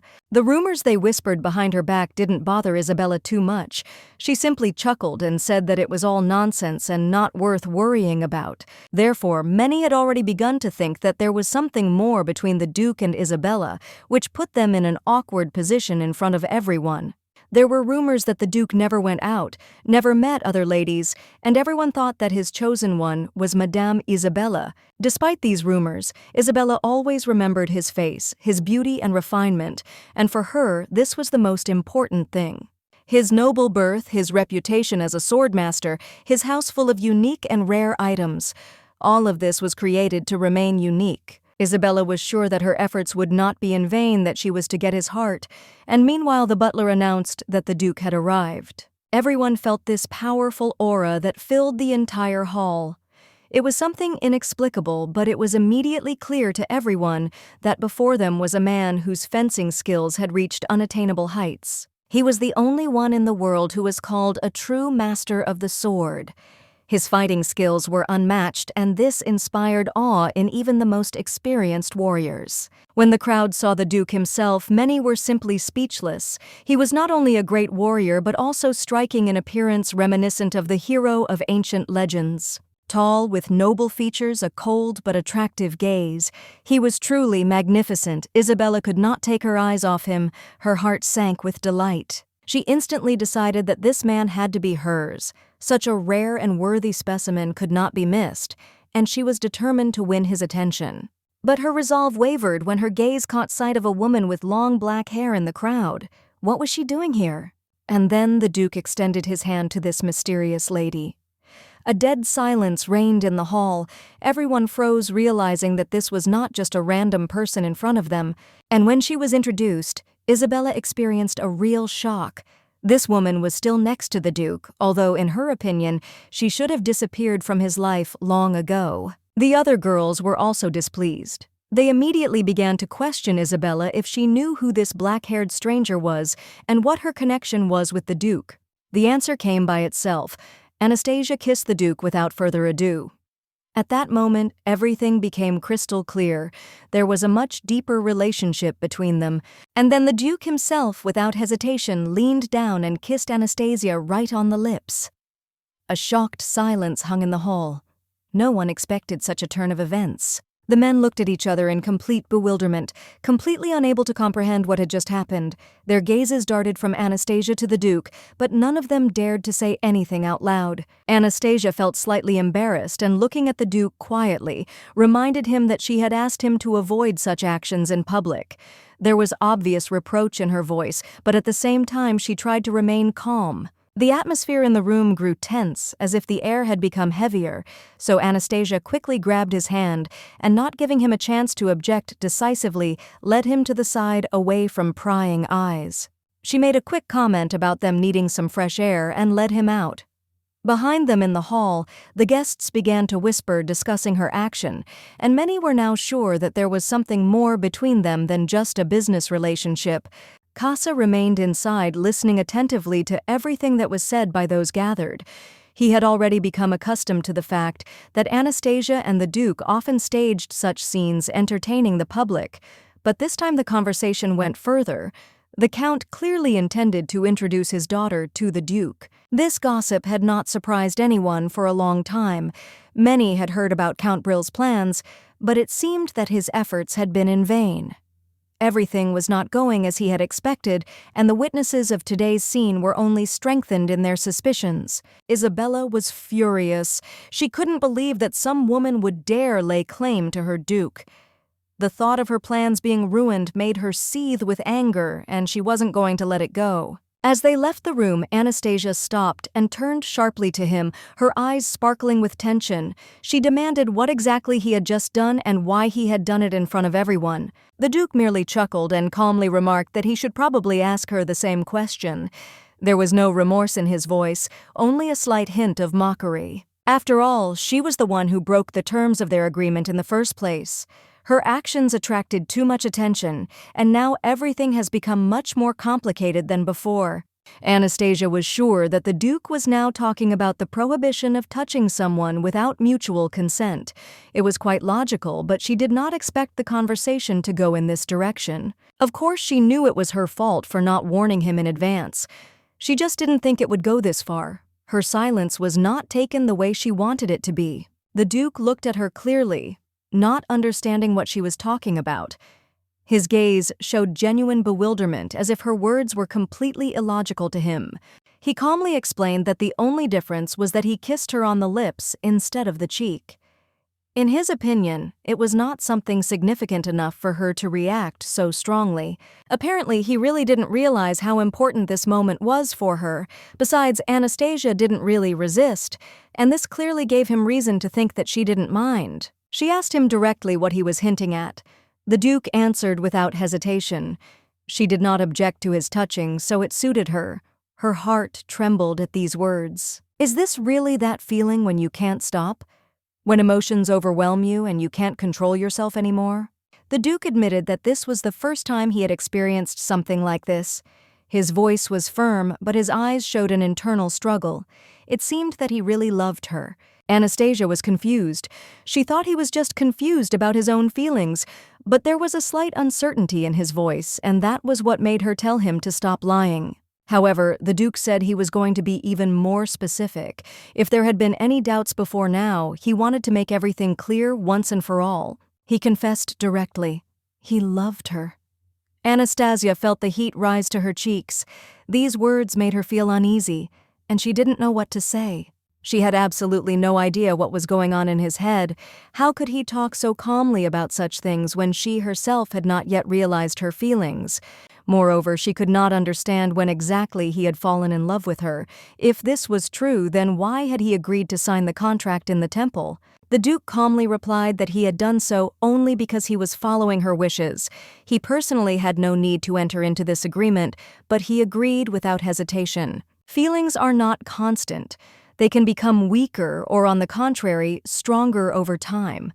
Anastasia understood this and believed that the other person should also realize that emotions are fickle. She said outright that she didn't want to take their relationship to another level. For her, it wasn't just a matter of personal comfort, but also professional ethics. She couldn't let her feelings interfere with her duties. Such worries only distracted her from her work, and her affairs required the utmost concentration.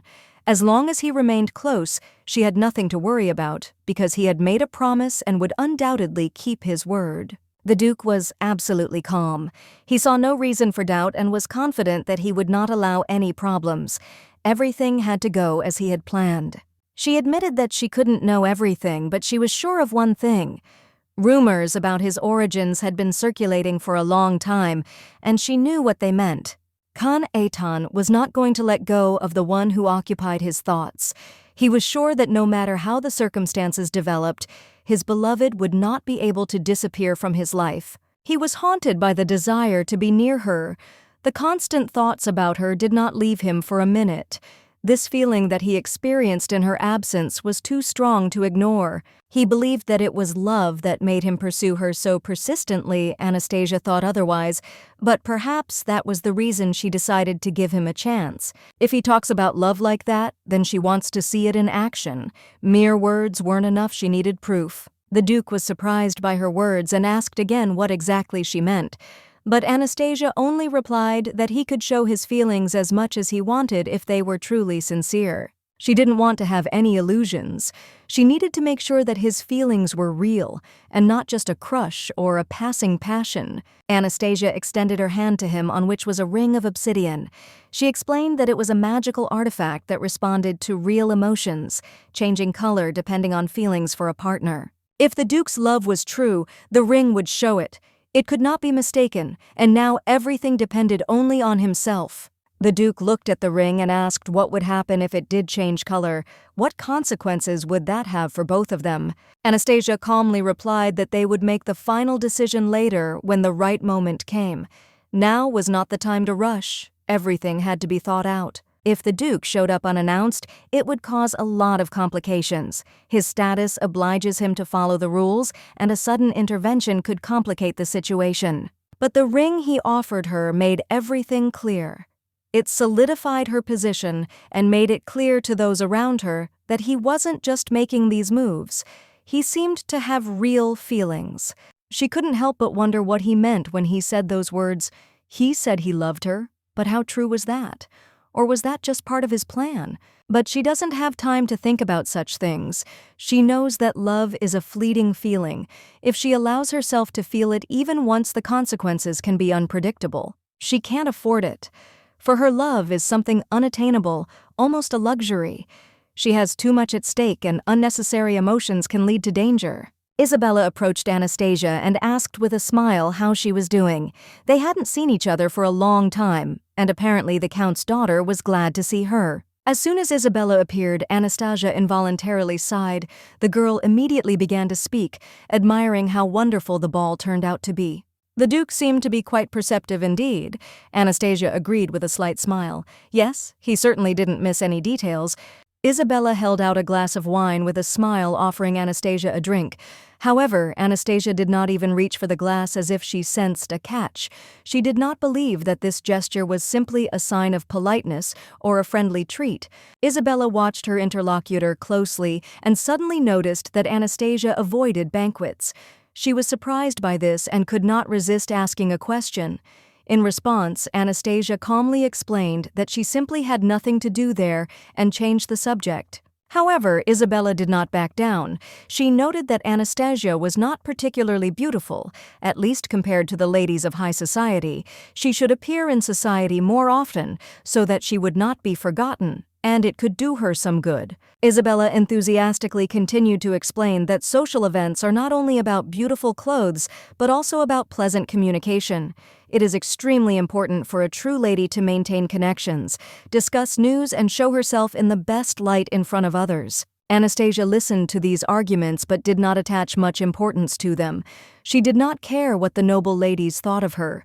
She thanked Isabella for her concern, turned around and indifferently turned away, indicating that the conversation was over. Feeling tired, Anastasia apologized, deciding to leave the company. Isabella, on the contrary, was irritated by her behavior. She was not used to such indifference and clearly expected a different reaction. Anger boiled in her soul, but Isabella wasn't going to back down.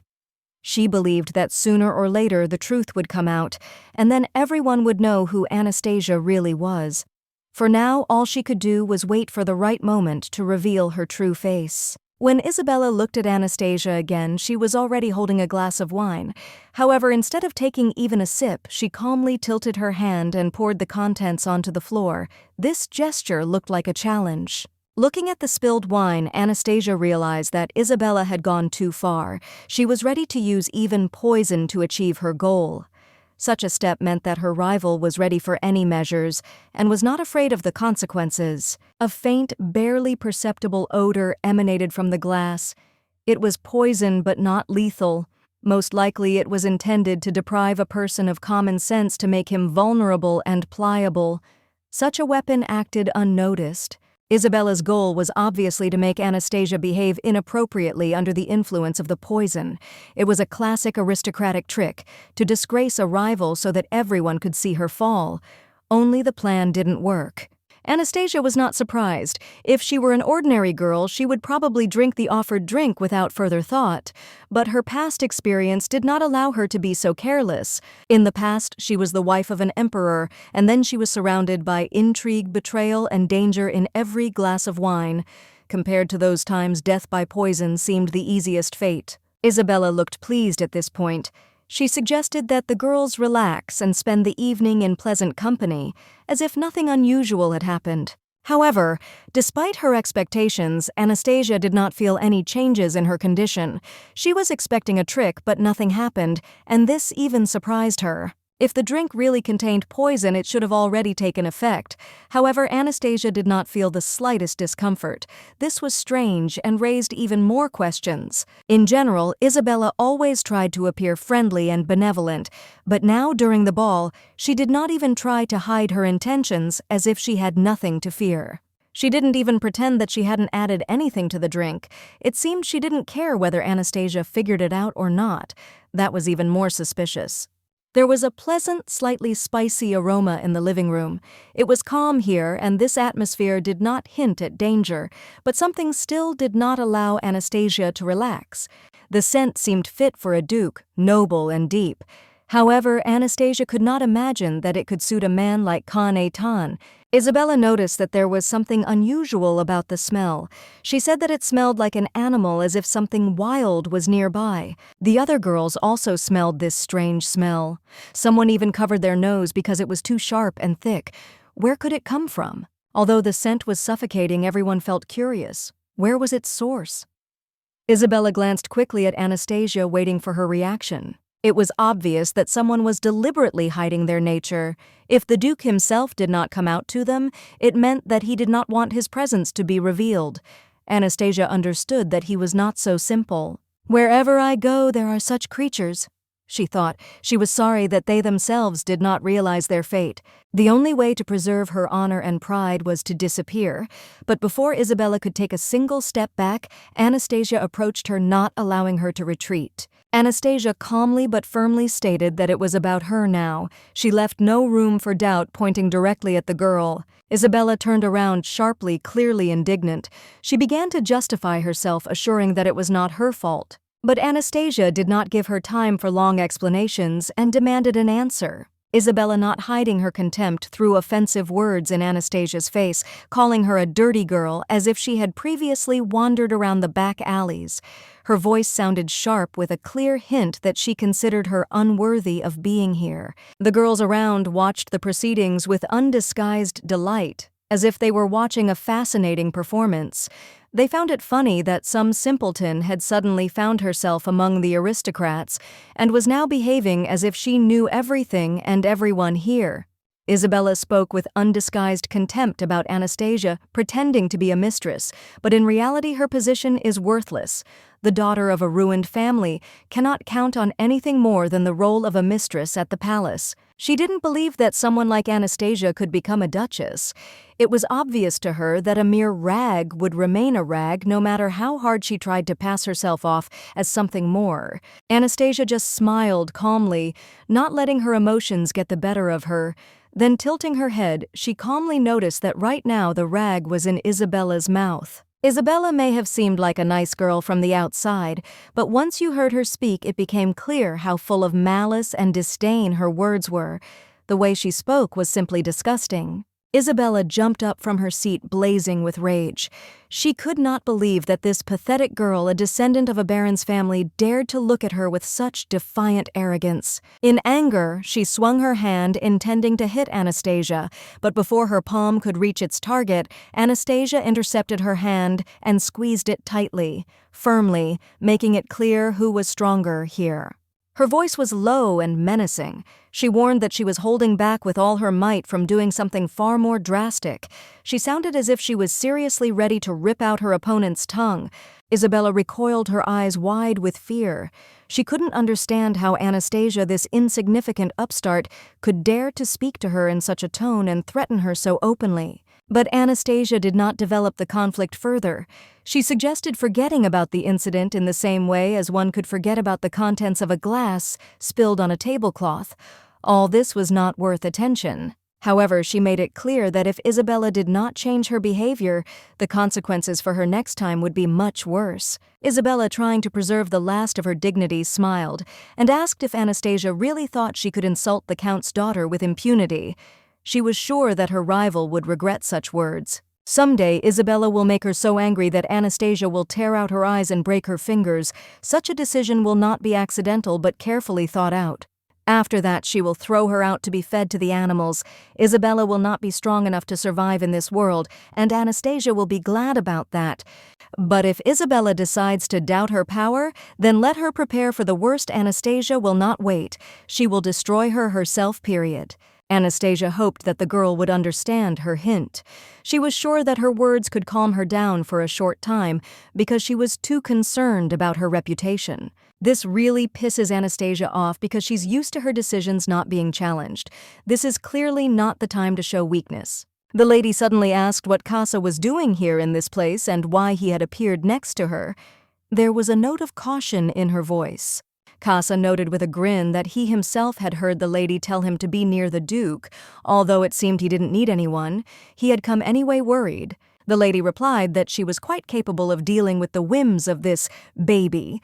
After all, she was not just a high-ranking official, but an empress, and this was her duty. Casa noted that she could probably handle one or two problems, but she should not forget that her academic years were connected with defense and protection. The lady said she found it hard to understand why the boy was so worried, and he replied that he was worried because he was afraid for her safety. He couldn't accept it. She replied that there was no need to worry so much because his job was to protect her. She tried to persuade him to calm down and asked him not to argue but to follow her. In any case, she doesn't want to continue such jokes. She doesn't understand why he can't understand what she means. It upsets her, but she keeps quiet. If the Duke is under the influence of the paralyzing poison, he will lose the ability to control his thoughts and actions. He will be in a helpless state. The Duke decided to take advantage of the situation. He understood that this was a chance to learn important information that could be useful to him in the future. Everything depended on how he acted. At that moment, his daughter came up to him, and he immediately asked her what had happened. He was worried, not understanding what was happening in her life and why she had come. She was a little confused, but quickly began to say that she wanted to go home. Isabella could not stand Anastasia any longer. Her presence was irritating. Her father was surprised that she decided to return so quickly, but he still agreed. He did not try to convince her otherwise, believing that it was her personal choice. He said he needed to speak to the Duke before returning home. Isabella insisted that her father not linger and end the conversation quickly. The girl didn't want to stay in this place for another minute. Her patience snapped and she was ready to leave, but then she noticed that her father looked puzzled. The father could not understand where the glass of poison that had just been on the table had gone. He looked around but could not find it, which made him wary. Isabella was standing nearby, and perhaps it was she who took the glass. It could not have been an accident, and her gaze did not give him peace. Duke Can Aiton approached his daughter Isabella, and his face was full of excitement. He was visibly nervous, his gaze darting around the room. The situation was worrying him. He handed the glass of wine intended for the Duke, but the Duke did not notice where he had placed it. For a few seconds, he tried to figure out what to do next. Duke Can Aiton noticed that Anastasia was unusual that evening. Her behavior seemed strange, and her gaze was unfocused. He couldn't understand what exactly was preventing her from being calm, why she was constantly looking around as if searching for something, and his presence didn't calm her down. Anastasia, feeling his gaze, said a little nervously that she was just embarrassed to dance with him. She had already taken an etiquette course, but she still felt out of place. Deep down, Anastasia felt that she needed to find out where this killer was as soon as possible. After all, not only lives were at stake, but also her reputation. But at that moment, the Duke came closer to her, and looking into her eyes told her not to worry about anything except him. He was sure that all her problems would disappear if she trusted him. Anastasia sighed, but still thought that it would be nice to pretend, at least for a moment, that his words were reaching her. But she still didn't understand why she needed to do it. The Duke, noticing her displeasure, gently ordered her to bend down. He was sure that such behavior would help her concentrate, and perhaps she would begin to trust him more. Anastasia and Can Aiton turned their attention to Isabella, who suddenly tried to hit Anastasia. However, her blow did not reach its target. She missed. Because Isabella missed, she accidentally hit herself. A few steps back, she felt a slight pain from the blow. Anastasia was surprised to see Lady Isabella. She remarked that she should be more careful in her actions, especially in such situations. She hadn't expected Isabella to be willing to go that far. It really surprised Anastasia because she had been sure of something else. Anastasia couldn't understand how Isabella dared to do that. Forgetting all about decency, she simply walked up to her and hit her in the face. Perhaps Isabella was the killer, but Anastasia couldn't be sure. There were too many unanswered questions. However, in reality, it could hardly have been her. After all, in all likelihood, Lady Isabella was against Anastasia and not against the Duke. At that moment, Isabella grabbed Anastasia by the skirt, her face distorted with rage and her mouth full of insults and dirty words addressed to her rival. Casa immediately ran to Anastasia, his face expressing concern and excitement. He did not know what to do, but he was ready to protect her at any cost. At that moment, glass fragments flew around and Anastasia was stunned by what was happening. Her reaction was a mixture of surprise and alarm. When Anastasia opened her eyes, her gaze immediately fell on the Duke, who like a protector covered her with himself, shielding her from the dangerous fragments. Despite several wounds, the Duke was not worried about himself. His main concern was whether Anastasia had suffered. She tried to calm him down, telling him to focus on himself and his wounds, but he just waved her off, not wanting her to worry about him. Meanwhile, she noticed his ring began to glow bright red. It reminded her that his care for her ran deeper than she thought. Anastasia couldn't understand why he did that. After all, with his dodging skills, he could easily avoid damage. Why did he take the risk then? But the Duke explained that if he had avoided the blow, she would have certainly suffered. It was his duty to protect her, even at the cost of his own health. Anastasia objected that the Duke was bleeding and needed help. She was ready to act, immediately ignoring his words. She ordered that anchors be brought in and that the wounds be treated immediately, but the Duke again tried to calm her down, claiming that there was nothing to worry about. The lady was outraged and did not understand how he could speak so calmly when his body was literally covered in blood. How could one not worry in such a situation? He, smiling, reassured her, saying that there was no need to worry. He was a master of the sword, and such wounds were not dangerous for him. Everything would be fine. Anastasia, although she did not completely agree with his opinion, still decided to listen to him. He was clearly confident that he could handle it himself. The Duke confirmed that there was no need to worry. At this point, a servant approached them, apparently wanting to know what to do with the woman who was nearby. The servant, awaiting instructions, inquired what they should do with the woman who probably represented some danger or importance to the situation. The services managed to grab Isabella, and in this situation she still could not stop herself from mocking Anastasia, calling her names. Anastasia was shocked by the situation, not understanding how Isabella could continue her curses despite everything that was happening. Isabella kept screaming that Anastasia had to die, which made Anastasia ask the Duke for permission to deal with her. The Duke agreed to her request, and she immediately asked the servants to release Isabella, giving her a chance for one last meeting. Anastasia also asked for a sword so that she could protect herself if necessary or act if the situation gets out of control. She decided to give Isabella one chance by asking her if she thought Anastasia, the Duke's mistress, really deserved to die. Anastasia warned that this was Isabella's last chance and everything she said would be decisive for her future. If Isabella decides that Anastasia must die, she can take up the sword and try to finish what she started. Anastasia noticed that Isabella seemed to be trying to take her place. She felt that this girl was counting on replacing her. And if she thinks she deserves it, then she must apparently be ready to fight for it because there is no place for the weak here. This made Anastasia very angry because the young ladies not only insulted her but also tried to humiliate her, which was completely unacceptable for her. It was especially unpleasant that the ball which she had worked so hard to organize was ruined by all these stupid incidents. Although in fact she was already ready to leave it without attention, she could not forgive the fact that Isabella dared to harm the Duke. Anastasia didn't understand how she had ended up in this situation, but when Isabella shouted at her not to act like a savage, it made her angry. She couldn't understand why she should be the one to behave with restraint, since ladies weren't supposed to fight with swords and she didn't agree with that. Anastasia couldn't understand at what point she began to care about the situation with the Duke, because before she hadn't thought about it at all. Then she cut off a couple of strands of Isabella's hair, not expecting that it would lead to such strong irritation on her part.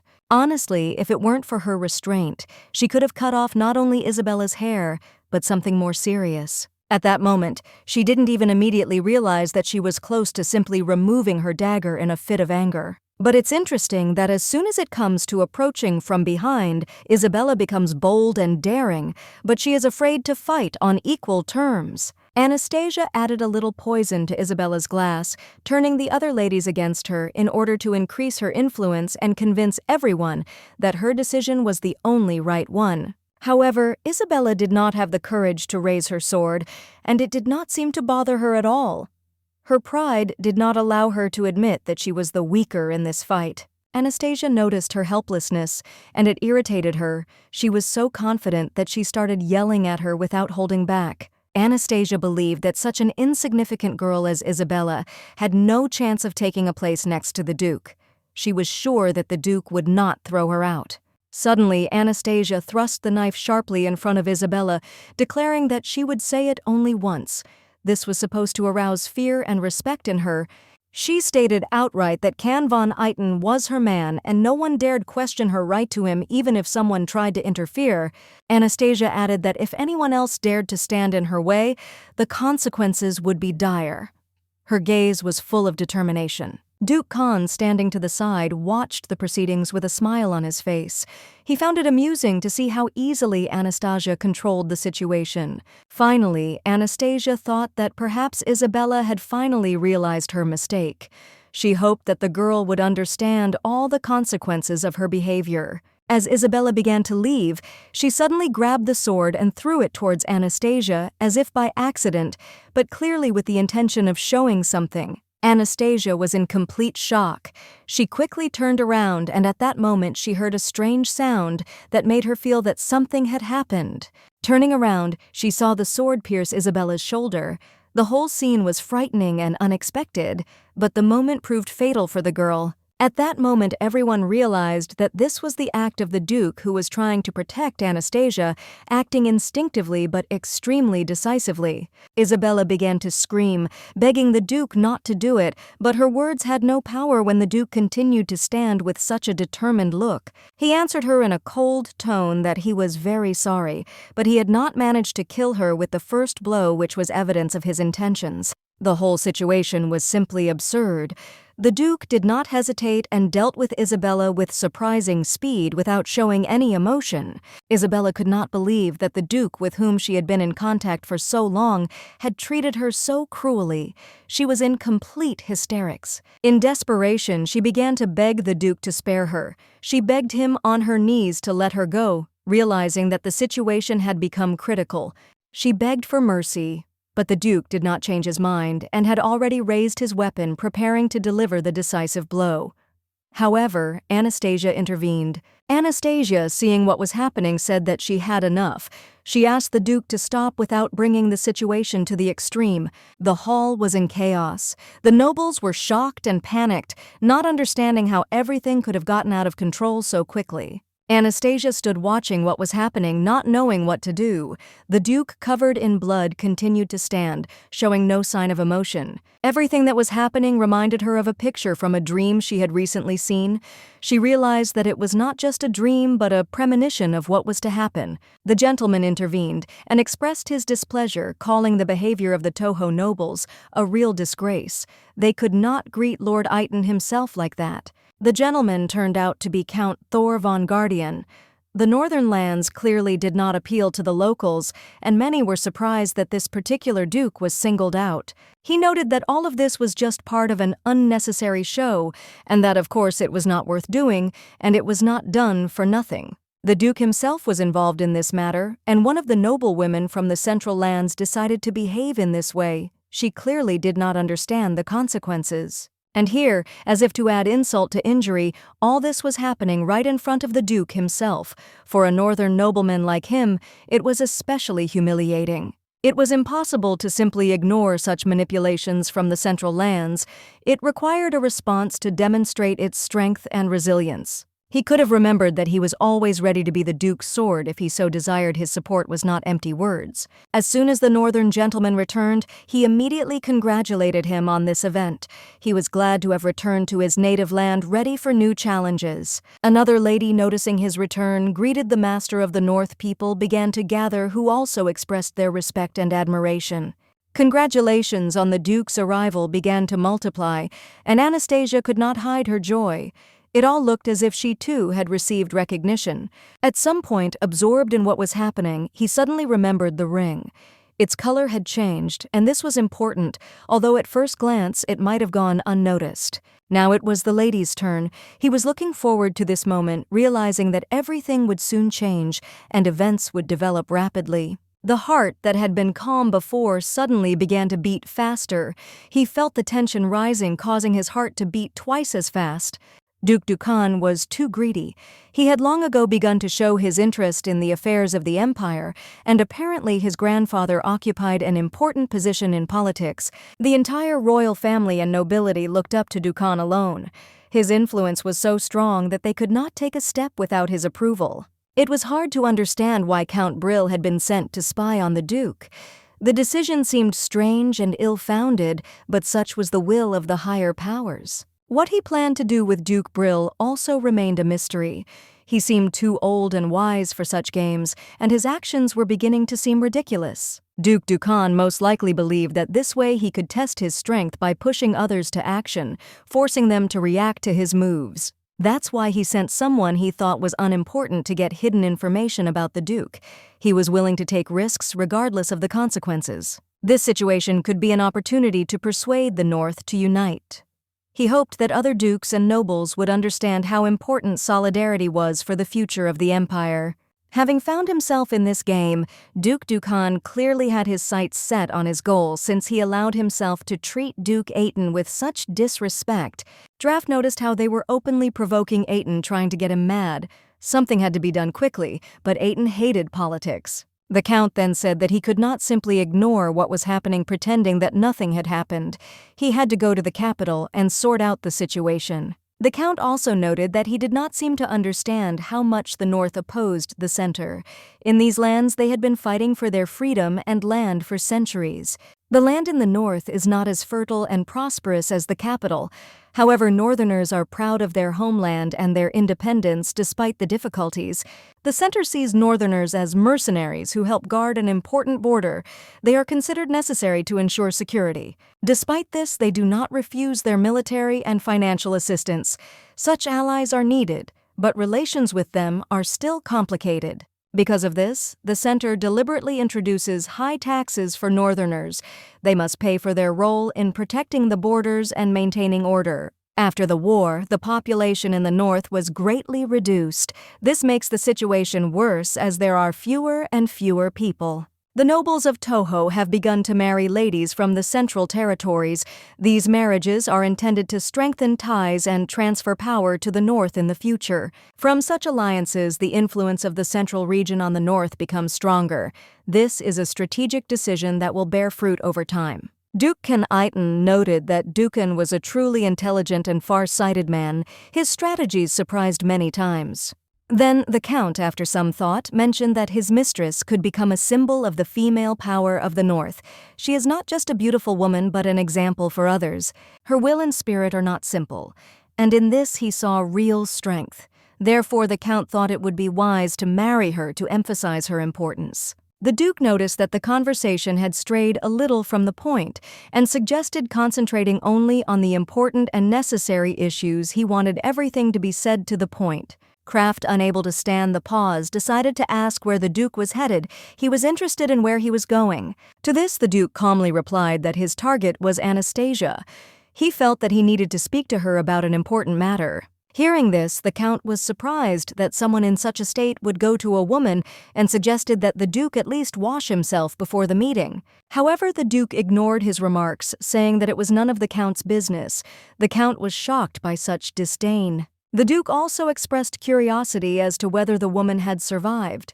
The Count confirmed that she had, and the Duke merely recalled how he had cut off her hand. Can ordered that she be put in a coffin and sent back. He was sure that Ducan would understand everything. He was not a fool, and this situation would not raise any questions. At this time, the Duke was taking a bath. Absorbed in his thoughts, he called Anastasia to him to discuss an important matter. When Anastasia entered, she asked in surprise if it was strange that he was taking a bath at a time when they should have been discussing business. The Duke calmly replied that everything was fine, and she could leave without worrying. He was sure that nothing unusual was happening.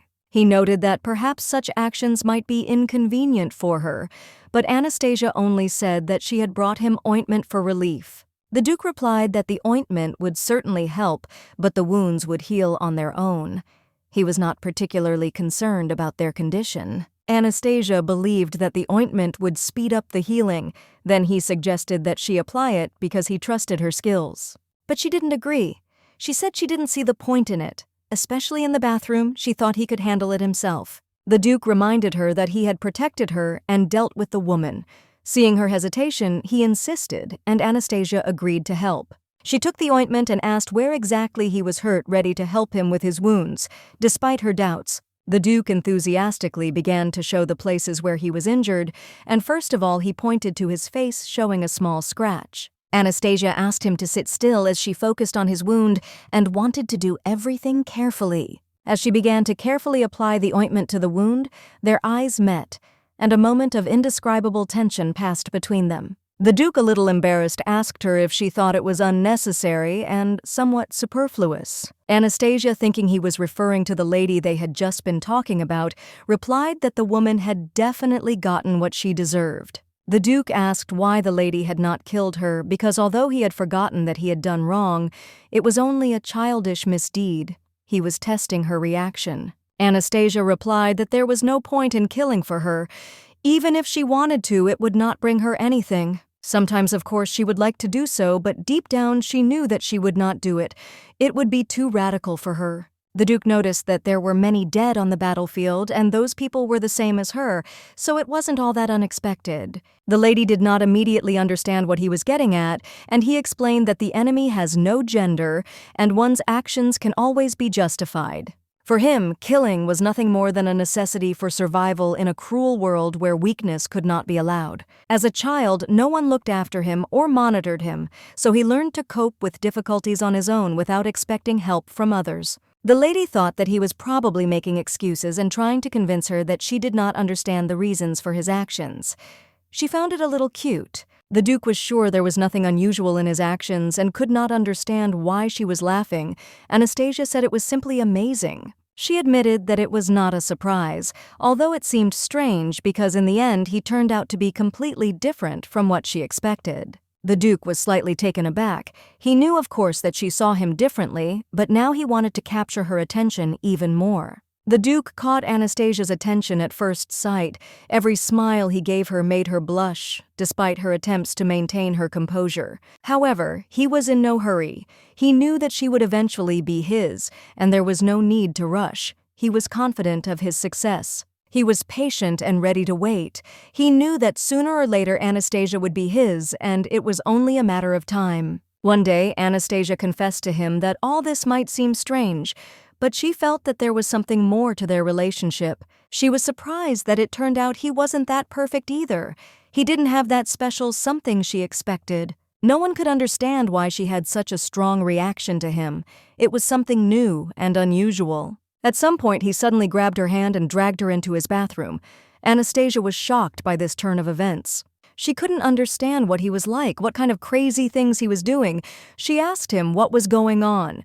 He gently brought his face close to hers and said that he could not hold back any longer.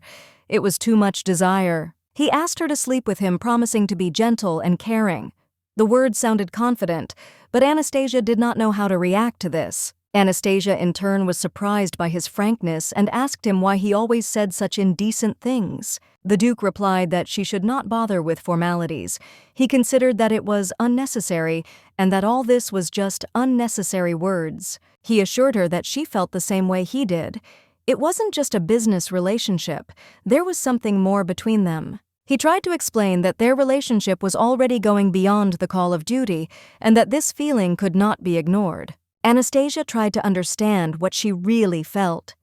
Her inner experiences were becoming more and more confused. He hoped that she was not really against his proposals. All he needed was confidence in her feelings. He hoped that she would not find his behavior offensive and that she would be able to accept him for who he was.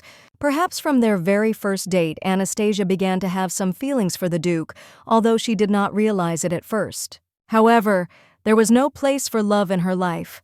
Every day was full of struggle, and she did not allow herself to think about feelings. She was an illegitimate child who was used and abandoned, and her mother was beheaded by her husband. This left deep scars on her. Anastasia has gone through so many hardships that she has become strong and hardened. She has been fighting for survival all her life and has no right to weakness. Because of the constant threat to her life, she can't be a normal girl. Many reasons make her stay away from him. But something about him caught her attention. She could no longer deny her feelings, which grew with each passing day. She admitted that he was right, and admitted to herself that she was drawn to him, despite all her internal barriers. Unable to hold back any longer, she kissed him. He was too handsome, and if it was just for one night, she didn't care. She wanted it. She wanted to have him completely including his thoughts and desires in order to be close to him at least a little. But as soon as her thoughts returned to the beginning of their meeting, she felt embarrassed and hesitant. She asked him for a minute to compose herself. The Duke did not understand her strange behavior and thought it was too cruel to end at such a moment. She explained that that was not the case and invited him to go to her bedroom. The gentleman, of course, could not refuse her request and readily picked up Anastasia in his arms. He gently carried her to the bedroom, carefully holding her in his arms. He took off her wet dress, his fingers sliding over the fabric. He couldn't even imagine that one day Anastasia would end up on his bed. It was like some kind of dream. He had never imagined that they would be so close before. And now he was next to her, and it was perhaps the most amazing moment of his life. He wanted her to look him straight in the eye so that there would be no distance between them. He hoped that she would feel what he felt and not be distracted. He hoped that her thoughts would be occupied only with him and nothing else so that she could fully absorb his attention and understand how important this moment was for him. He wanted her to think only about him and what was happening between them for her feelings to be pure and real. Everything else didn't matter at that moment. They continued kissing and suddenly, like a bolt from the blue, she stood up. He couldn't understand what was happening. Everything seemed so natural, but now the situation had changed. He noticed that they were in the middle of it when she suddenly stood up. He felt himself getting hot. It was hard to understand, but he tried to focus on her. He continued to do everything he could to make things right. He was sure that he had to do things the way she wanted, and he hoped that she would be pleased with his efforts. She asked him not to move, but to continue kissing her as before. She was in that state where every touch of his was important to her, and she didn't want him to stop. The Duke himself did not know that kisses from his beloved woman could be so delightful. He felt so alive that he could not stop enjoying this moment. But suddenly, without warning, he began to rise. He didn't know what had made him do it, but she was afraid and he sensed her anxiety. He froze. She told him to stay where he was and not to move, but he did not listen to her, and a question arose in his heart. Was he doing the right thing by not violating her request? She told him that he shouldn't do anything until they were sure of what they were doing, but he couldn't understand why he wanted to continue and not stop there. But it wasn't enough. He wanted more. He was sure that he would not only stop, but he also didn't know if he had the strength for more. He asked her to be easy, because he really couldn't control himself at that moment. His emotions were out of control, and it was too much for him. The lady was embarrassed and felt her body weaken. She saw his persistence reflected in his eyes, and she knew she couldn't continue any further. "There is nothing stronger than me," he thought, leaving his marks on her body. His desire did not fade, but on the contrary, it only became stronger and more obsessive. It was madness. The lady liked it, and despite her inner struggle, she couldn't help but give in. It seemed she had broken his defenses, and now he couldn't hold back. After a while, they were almost finished, but she, exhausted, said she could not do it anymore. Tired, she felt her strength leaving her. But the Duke disagreed with her words and said that the night had only just begun. She must understand this, otherwise she would not see the full extent of what he intended to do. She couldn't understand why he was saying this, but he laid her back on the bed, still insisting on his way. She felt her resistance melt away. She asked him to wait, but he did not listen to her requests.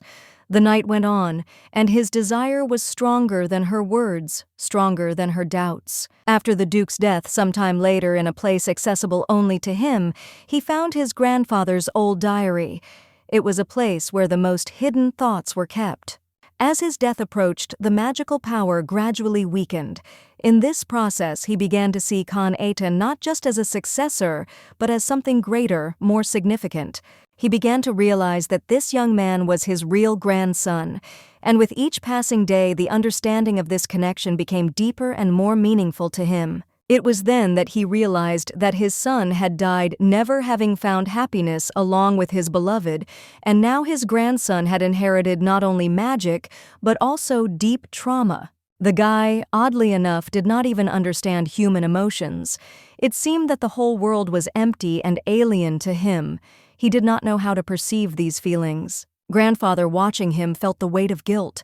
He felt that he could have done more to raise him and heal his inner pain, but it was too late. Although his grandfather was able to escape the curse, he was right to save his marriage. But despite this, he never knew true love in his life. The Duke seemed content with his life. He closed the diary, keeping its pages hidden from everyone. Perhaps this was his way of letting go of the past.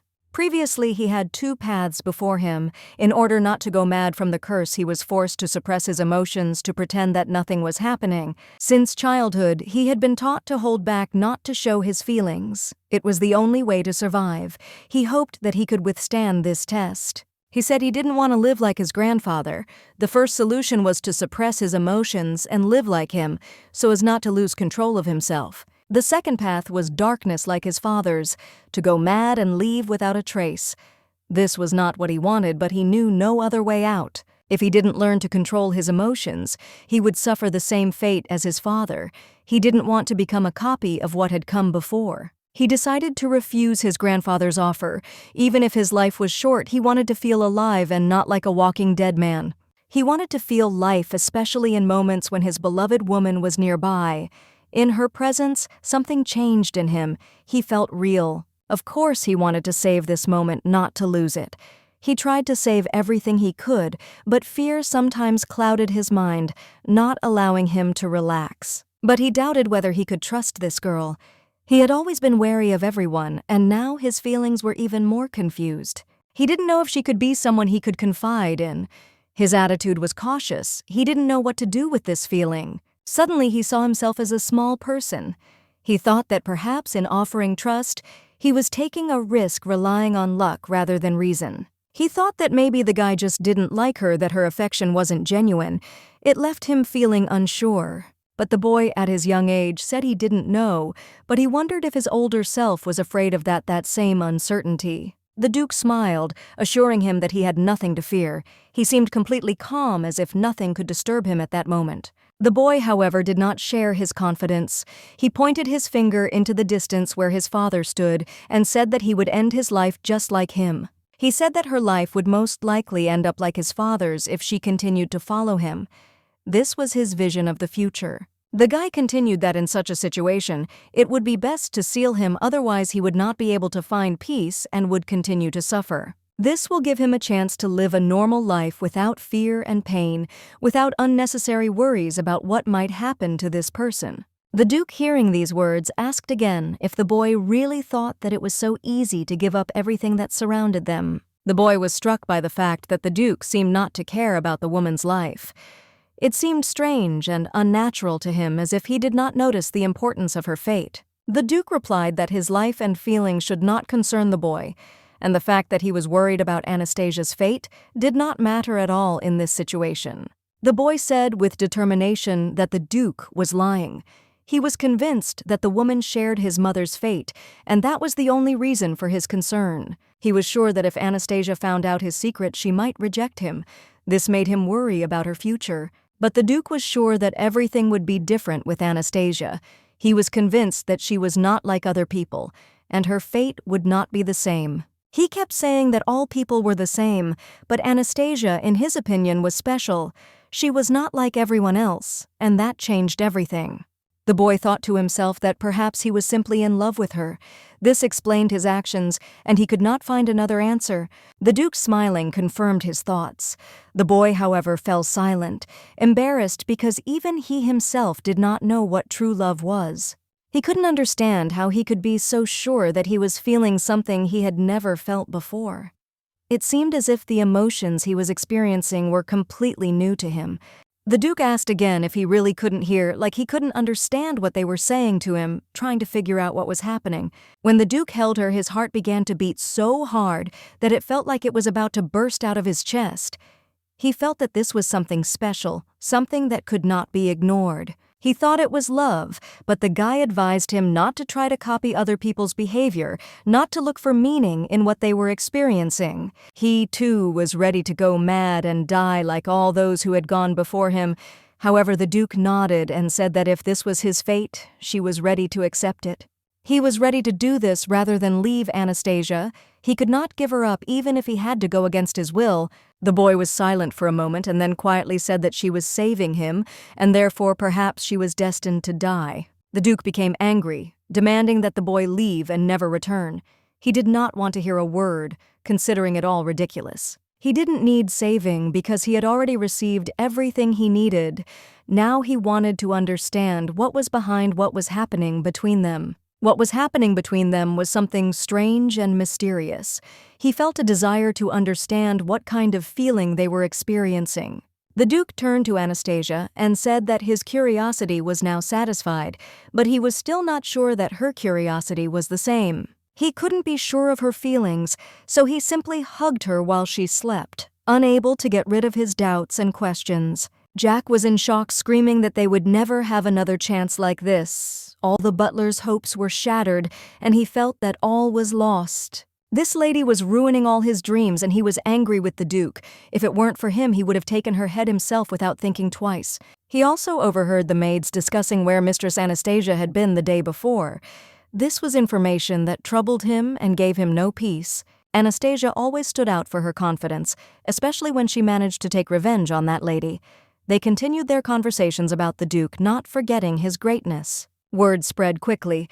All the nobles knelt before the Duke, and it was a sign that they were perfect for each other. The butler could not help but notice how at that moment Anastasia showed her cunning and charm like a real fox manipulating the situation. At that moment, one of the maids approached the butler, and he asked her with interest what had happened, because something was clearly happening.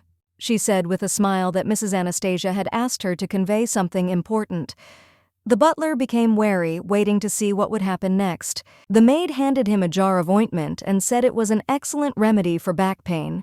The butler, somewhat surprised, asked if it really was from the mistress. The maid, without embarrassment, explained that Anastasia herself had taken care of the ointment and paid attention to the maids.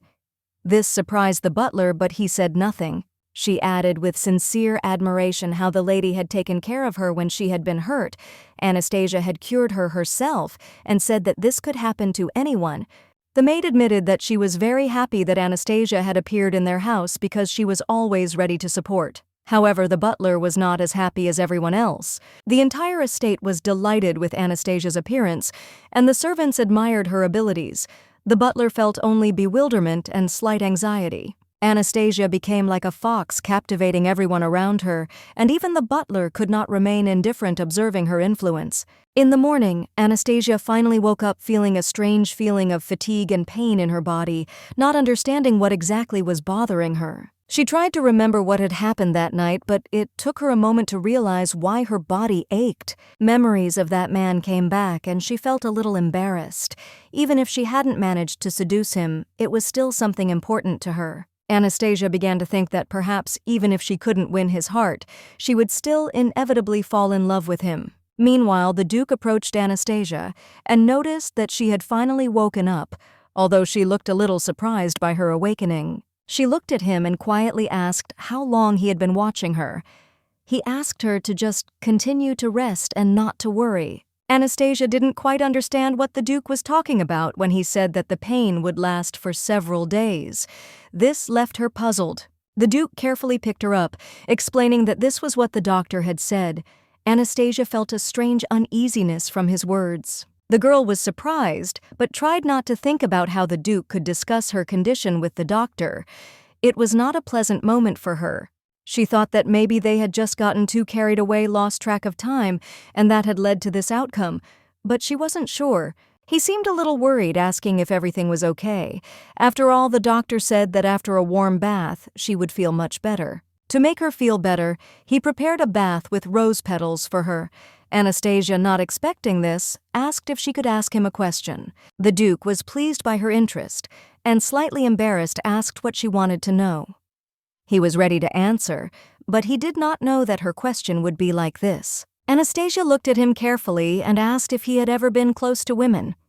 It was an unexpected question, but she was interested. The Duke was surprised to hear such a question and replied that he was curious why she was asking that question, especially after he had been so helpless yesterday. Anastasia hastened to assure him that this was not the case at all.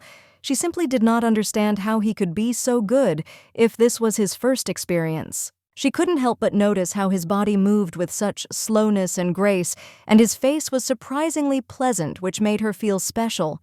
She said quietly that it had been a really nice first time, and her words carried not only gratitude but also a slight surprise at what was happening. The gentleman was genuinely surprised by the lady's words when she said that her ex-husband had never touched her. It hurt him, but he did not ask any unnecessary questions. She confessed that she had never experienced true love.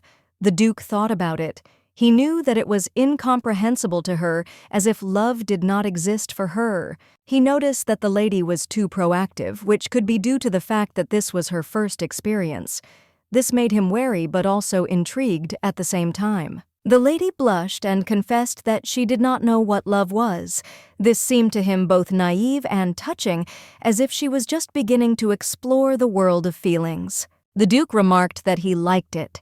He thought that she had more questions, and perhaps she did not fully understand everything that was happening between them. But the lady with interest in her eyes wondered if he could answer all the questions she wanted to ask. It was a test for her to check his knowledge. The Duke smiled and replied that he was capable of answering anything she asked him, but he warned her that this man, despite his answers, could be dangerous to her heart. The lady coming out of the bath said that it was not just a one-night stand. She felt that she liked it. And perhaps this feeling was not one-sided. The Duke was truly magnificent. His body was in perfect shape. It could not fail to impress, and she could not hide her admiration for his physical attractiveness. The servants' rumors said that he was secretive and did not like to reveal his secrets. This was her perception, but she understood that there was something more behind this secrecy. Now she could understand what this secrecy meant to him. It was not just privacy, but rather an attempt to protect himself from the outside world to maintain his personal space. Come to think of it, she knew almost nothing about him. She could only judge by his appearance and rumors, but his origins remained a mystery to her, as did his skill in combat. Anastasia had long believed that Duke Can Aitan was a cruel and unfeeling man, but she soon realized that he had a caring side. It was hard to understand what kind of life he had lived, but it was clearly not an easy existence. Anastasia's curiosity grew. She wondered what secrets the Duke was hiding. Then she noticed a strange mark on her neck. It was a bite, which only added to the questions. The song she heard remained a mystery to her. However, looking back at herself, Anastasia realized that her entire neck was covered in hickeys, which confused her even more. In desperation, she screamed, accusing the Duke of being a complete idiot. But standing in front of the mirror, she saw that the Duke had also been given hickeys, which seemed to give him a sense of victory. Unfortunately, her master could not find the words to explain the situation because, according to him, the points were dead, and this changed everything that had previously seemed obvious. Anastasia realized that with such a terrible outcome, she would not be able to get married because, due to the loss of her arm, her situation became absolutely hopeless, and all her plans collapsed. She began to think that she would no longer be of any use to the family. Her fate had become unprofitable, and now her life and her family was doomed to nothing. However, he suddenly noticed that she had stopped breathing, and this caused him horror. He realized that something was wrong, and his anxiety increased. In a panic, he pulled her out of the coffin and anxiously asked if she was okay, not understanding what had happened. Everything that was happening seemed extremely strange and inappropriate. He was sure that all this had been planned by the Duke, and that he had sent her here for his own reasons. This thought tormented him, but he did not know how to cope with it. Anastasia said that what happened to her was a warning from the Duke. Everything that happened was part of his game, and now she understood that it was all planned. In search of the truth, she asked her father if the Duke had really ordered him to leave their lands and come here. Her father confirmed her suspicions that it was the Duke's order. She blamed the Duke for what was happening, believing that he had never expected things to go this far. He could have avoided this development, she believed, but now there was nothing to be done. Isabella looked terrifying, but her words were calm. She remarked that it was simply magnificent, and added that it was the result of care that hurt. It seemed that she had no intention of being offended by the Duke. Isabella kept her cool and showed no signs of displeasure despite the whole situation, and judging by her reaction, she didn't know that it was her father who put poison in the wine, which brought her some relief. This allowed the Duke to relax a little. The Duke hugged his daughter, feeling deep pain for her. He said with sincere regret that he was very sorry that she had found herself in such a situation. He added that he would never allow anyone to hurt her like that again, assuring her that he would continue to protect her no matter how difficult it was. The Duke was soon informed that Lady Brill had returned home safely. This news calmed him down a little and brought some clarity to the current situation. It seems that everything went according to plan to fulfill the Duke's hidden intentions. Some important steps were completed and everything was handed over with due care. The Duke, delighted by the good news, said everything was indeed excellent, but added that developments needed to be monitored further. However, the young man still could not understand where Hyde had disappeared to, because he had not been seen for quite some time, which made him anxious. The Duke replied that Hyde had gone on holiday, which was a bit of a surprise to someone who was used to working non-stop.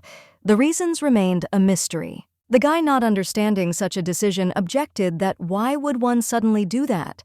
He considered it unacceptable and disrespectful to the matter. The Duke calmly stated that he felt no need to account for his decisions, adding that it was his own business and he did not owe anyone an explanation for his actions. He also noted that if the boy continued to complain, he would have to bury him alive, as he put it, and noted that the gentleman had a mistress. The guy with surprise learned about this from those who recently saw him off to graduation. The Duke confirmed the information that it was true, and it was a familiar fact for him. The boy continued to question her and asked if she was really beautiful. The Duke, smiling, replied that she was pretty, although he was surprised that this girl was Ian's lover. Duke Khanatan turned to Ian Kutar, asking if he truly believed he had any choice in the matter. His gaze was stern, his voice firm. Ian quickly replied that everything was fine and that he just wanted to survive. The Duke looked at him and said that there was no point in wasting time on unnecessary thoughts. He just needed to do what he was told. The Duke added that Ian should not pay any more attention to his mistress, no matter how much it attracted his attention. He should focus on more important things. Ian, despite the instructions, couldn't help but think about the woman who had caught his attention. In the desert, his thoughts were occupied with survival, but now everything was different. His interest in women did not disappear. Meanwhile, Anastasia returned home. She was once again in the spotlight after returning from her business. Her return did not go unnoticed, and everyone waited for her instructions. The woman who seduced the Duke became the topic of discussion among everyone. Her figure was shrouded in many rumors, and everyone tried to understand what kind of person was hiding behind her mysterious image. The current Duke of Khantan's parents left him when he was only 8 years old. By the decision of the previous Duke, he was sent abroad for a long time. It was a difficult period in the life of young Aten, and he did not see his parents for a long time. However, beyond this information, nothing more is known about the Duke. He did not talk about his family, and others could not provide details about his past. The mystery of his life remained unsolved. No one knew about him and his past, so the lady was completely surprised to learn about it. All her questions about the Duke remained unanswered, and her interest only grew. She couldn't understand how it was that no one knew anything about the Duke. All this made her think perhaps she should ask him directly about his life and secrets. However, she doubted whether he would give her an honest answer. At first, she thought that it had nothing to do with her affairs, and she decided to leave the subject without attention. But now she was worried about something bigger. Who was this man? What was his family hiding? Why was his past so carefully hidden? She felt she had to get to the bottom of it. She wanted to know if all the women of the Aten family really suffered as rumors said. This thought did not give her peace, and she decided to try to uncover the secrets of this family. And then, at some point, she noticed something strange. Her aura, her feelings, everything seemed unusual. She couldn't understand what was happening and decided to focus on the situation. Turning around, she saw a group of men standing nearby. At first, she thought they were killers, but quickly realized that they did not look like what she expected. In addition, one of the men approached her, covered her mouth, and showed her a sign that said they were not murderers, but people with another goal. She felt relieved, but still wary. She still didn't understand what was going on. The men looked scruffy, and the cards said not to scream. They claimed they were there to make a deal, but she found it hard to believe. The faces of these people were tired like scouts, and she immediately thought that they might be Hyde's scouting party. Her suspicions turned out to be true, and she realized that she was dealing with a serious situation. These people offered her their terms. They wanted her to leave whenever she wanted and offered 3 shifts in exchange for a vacation, but she wasn't sure whether to agree to such terms. Anastasia said that she heard their words, but wanted to understand what she would receive in return for her cooperation. The men told her that she would receive information about the Duke, and she asked if they could really provide such information. They confirmed that the Duke had given permission and that she would only receive the information she needed after the agreement was signed. Anastasia was surprised that the Duke asked for permission. He agreed to leak information, but everything would depend on her decision, which she would make after the agreement. She couldn't understand how the Duke had found out about her investigation, so she said she was forced to agree to their terms. Because of this, she agreed and expressed a desire to find out if the rumor about the psychological problems of the Aiton family was true. The men said that this would be her first question. Anastasia realized that the question was too direct and immediately attracted attention. After a short consultation, they replied that this was not the case. Men have selfishness, but they are devoted to love, although this creates great side effects. They added that they want to receive as much love as they give, and this is calculated on a deep level. They believed that the problem was their excessive honesty and desire to get more and more, and this also applied to the Duke, who was a lonely and misunderstood man. The men placed their hands on the table in front of her, but she did not understand what this gesture meant in the context of their conversation. They informed her that the response was complete, and she now had to fulfill her obligations, which meant that her decisions were final, and everything was under her control. She, in turn, agreed to provide them with the necessary conditions, and this concession of hers made them happy, because they knew that she always kept her promises. When they left, they began to quickly move away. Although they did not say anything important at the end, they only expressed their sympathy and declared that they loved her, which left a strange feeling. The Duke sent his reconnaissance team as he had promised earlier, specifying that he was ready to answer any questions she wanted to ask and provide any necessary clarifications. This could have been done to demonstrate trust in her, since the intelligence group was an important part of his power and the information he used to make decisions. Such attention from the Duke was slightly touching, because his intelligence service, despite its strictness, seemed something personal and important to him that he trusted it. The guy standing next to him was in complete shock because all his colleagues were going on vacation and he had to work alone, which seemed unfair and sad to him. The Count, turning to the Duke, expressed a request for a meeting, arguing that this matter required immediate discussion, but the Duke, as usual, simply said that he was too lazy to do so. In response to the Count's request, the Duke suggested that his butler pass on the information and say that the Count could come to him in the afternoon, hoping that this would resolve the situation. However, the Duke's master noticed that the butler must have gotten hurt somewhere, since his behavior seemed somewhat unusual, which suggested a possible injury or trouble. The Duke had a backache and he used the remedy Anastasia gave him. She was always ready to help, giving useful medicines. He knew that he could trust her. The Duke was a little surprised and asked why she decided to give him medicine. He was not used to such care and was slightly puzzled by her action. The butler explained that Anastasia gave medicine not only to him, but also to other servants. She took care of everyone so that no one would suffer from minor ailments. He didn't think she wanted anything in return. He thought her action was an act of kindness, but the Duke couldn't understand why she did it. The butler wondered if this meant that Anastasia really did care about him. He couldn't be sure, but something about her actions made him think so. He wasn't entirely sure if she cared about him, but he couldn't deny that it felt good to have someone think about you. It was a new feeling for him. Anastasia clearly knew how to touch people. Her actions sometimes seemed unexpected, but always evoked a response in the hearts of those who knew her. She was special. The Duke was lost in thought, and the butler stood by, not knowing what to do. The situation was not entirely clear, and he did not know how to react. He said that if the Duke had no more business, he had to go on his own business. The butler was ready to leave him unless there were other instructions. The Duke nodded and said that from now on he would be more attentive to Anastasia. Her actions and words now seemed more important and meaningful to him. The butler was a little scared when he heard this.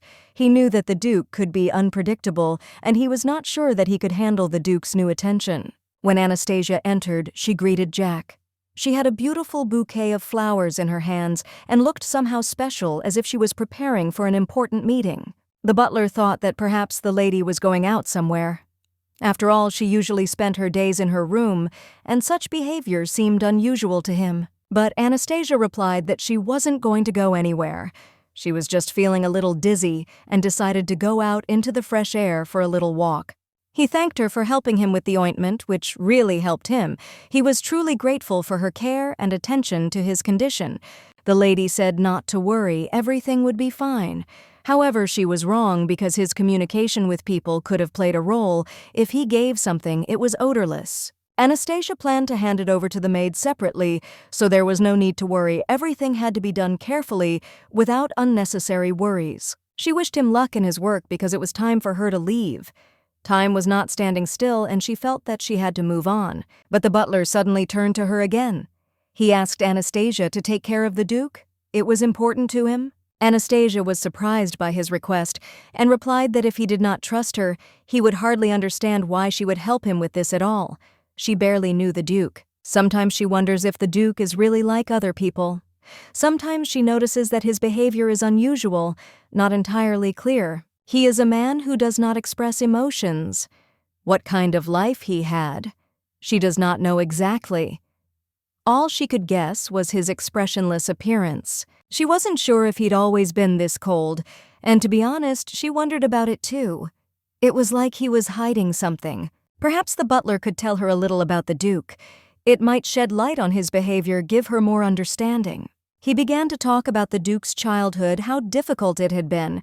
It was an important revelation that could explain a lot. He noted that the Duke's childhood was harsh and full of trials. Perhaps this helped shape his personality, make him who he is.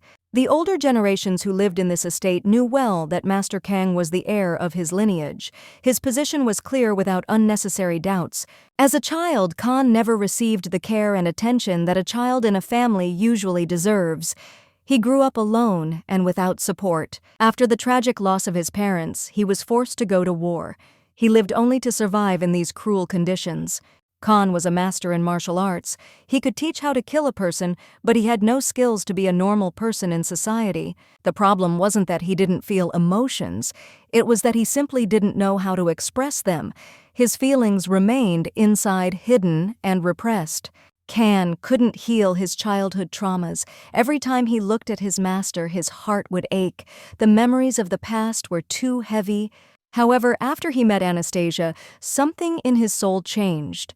He began to feel and perceive the world differently, and this was inevitable. Over time, Khan realized that he could learn human warmth. The butler watched this process closely, noticing how the master changed. Khan knew that he could not easily trust Anastasia, but he sincerely asked her to stay with him as long as possible. He felt that he needed her. Although Khan knew it would be difficult for him to open up, he was still grateful that Anastasia was there for the Duke, helping him cope with his emotions. Despite the difficulties in relationships with men, Anastasia could not understand how to properly establish relations with the Duke so that everything would be harmonious. These thoughts had been haunting her for the last few days. When the butler offered her a book that spoke of supporting love, she pondered his words. Anastasia never expected Jack to say something like that to her. He was always reserved and did everything strictly according to the rules, but his words caught her off guard. Either way, she decided to see this through. If things didn't work out the way she planned, maybe she should just start dating the Duke.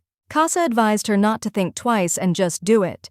Sometimes it's important to just move forward without wasting time on doubts and let it be as it will be. Anastasia turned to him and, remaining with the man, asked how long he had been there. Her interest in this question arose quite naturally, since she had not known him for so long. He smiled and replied that he had been there all along. Everything that was happening around him was part of his life, and she had to understand that. But the relationship with the Duke, it's really normal, the guy said confidently. If something was wrong, she would have noticed it by now, but for now, everything seemed quite natural.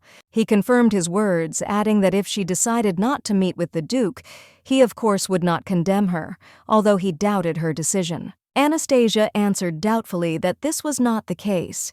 She was simply not sure whether it was worth moving forward so quickly, but nevertheless decided that she needed to take the risk. The guy, unable to understand her doubts, said that it was her life, and she decided who she would date. Everything else was her choice, and he did not interfere with it. She thought that all this could have consequences, but the guy repeated that they were just dating, and there was no need to worry too much about it. Anastasia was a person who always thought too much. Sometimes her overthinking became her problem, causing her to get lost in details and doubts. Her plans were always meticulous and perfect, but even she understood that no one could be immune to unexpected turns of fate, especially in their world. Can tried to calm her down, assuring her that if anything went wrong, he would take care of everything. She didn't need to worry because he would always be there to help. The lady smiled back as she listened to his words. He suggested that she simply let go of all her worries and move on, not allowing her fears to dictate her decisions. He was sure that she should at least once in her life make a choice in favor of her own happiness, without succumbing to the pressure of circumstances or other people's expectations. Anastasia could not hide the fact that she was attached to the Duke. This feeling became for her a sufficient reason to step into the unknown, despite the risks. Can assured her that she shouldn't worry about the consequences without thinking about what would happen next. She just needed to say what she felt and move forward. Anastasia thanked him for his support, promising that she would soon decide everything and take a step in the direction she had long been considering despite her doubts. Can assured her that he didn't care whether she had a lover or a husband. The most important thing for him was her happiness and confidence in her decisions without giving in to other people's views. He had made a decision long ago. He would protect this girl who had once given him an apple. It was not just a gesture, but a symbol of how much he valued her. When he was starving to death on the cold street, she came to him without thinking, handed him an apple, and suddenly his life made sense. She saved him, and it was not by chance. This relationship will not be like the one that ends after a breakup. Here, everything is different. The connection is much deeper, and they do not just pass by, they remain for each other. For him, she has already become part of his family, and these are not just words. He will be with her until the end of his days, no matter what. Everything else has become unimportant. She has already become his family, and this gives him a sense of peace and confidence. For him, this is enough to live on, knowing that she is always there. He is truly happy that she has found her happiness, and is grateful for it. However, deep down he hoped that she would discuss this with Gray. He can't get rid of these thoughts. The Tojo nobles, upon seeing their master, began to apologize, raising their tails. This seemed to be a sign that the Duke was somewhat inattentive and lost in his thoughts. The Duke noticed that his master was often lost in thought. He looked thoughtful, as if something was tormenting him. Aitan was clearly not in his usual form. Everything about Anastasia, from her skin to her breath, was incredibly important to him. He kept returning to these thoughts, and every moment spent with her left an imprint. The way she touched him, her arched eyebrows, all of it was imprinted in his memory. Every move she made became important and unforgettable for him. Everything felt right in her presence, and it brought him inner joy. He couldn't help but smile when he thought about how she looked and how she felt. Although this all sounds quite reasonable, he still can't quite understand what exactly this means to him. Why does his heart beat so hard next to her? At this time, Count Brill, understanding the situation, informed his nobles of the Duke's arrival. This was an important event that required due attention and preparation. He did not expect the gentleman to agree.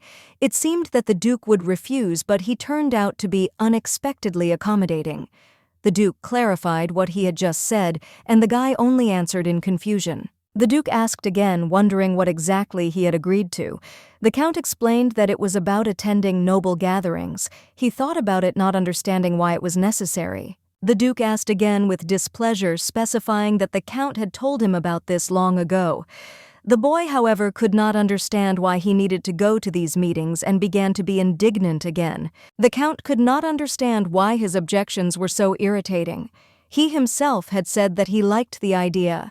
However, the Duke reminded him that he had not spoken about such meetings and that it was his concern. The Count asked what good had happened in his life that he had suddenly decided to do this.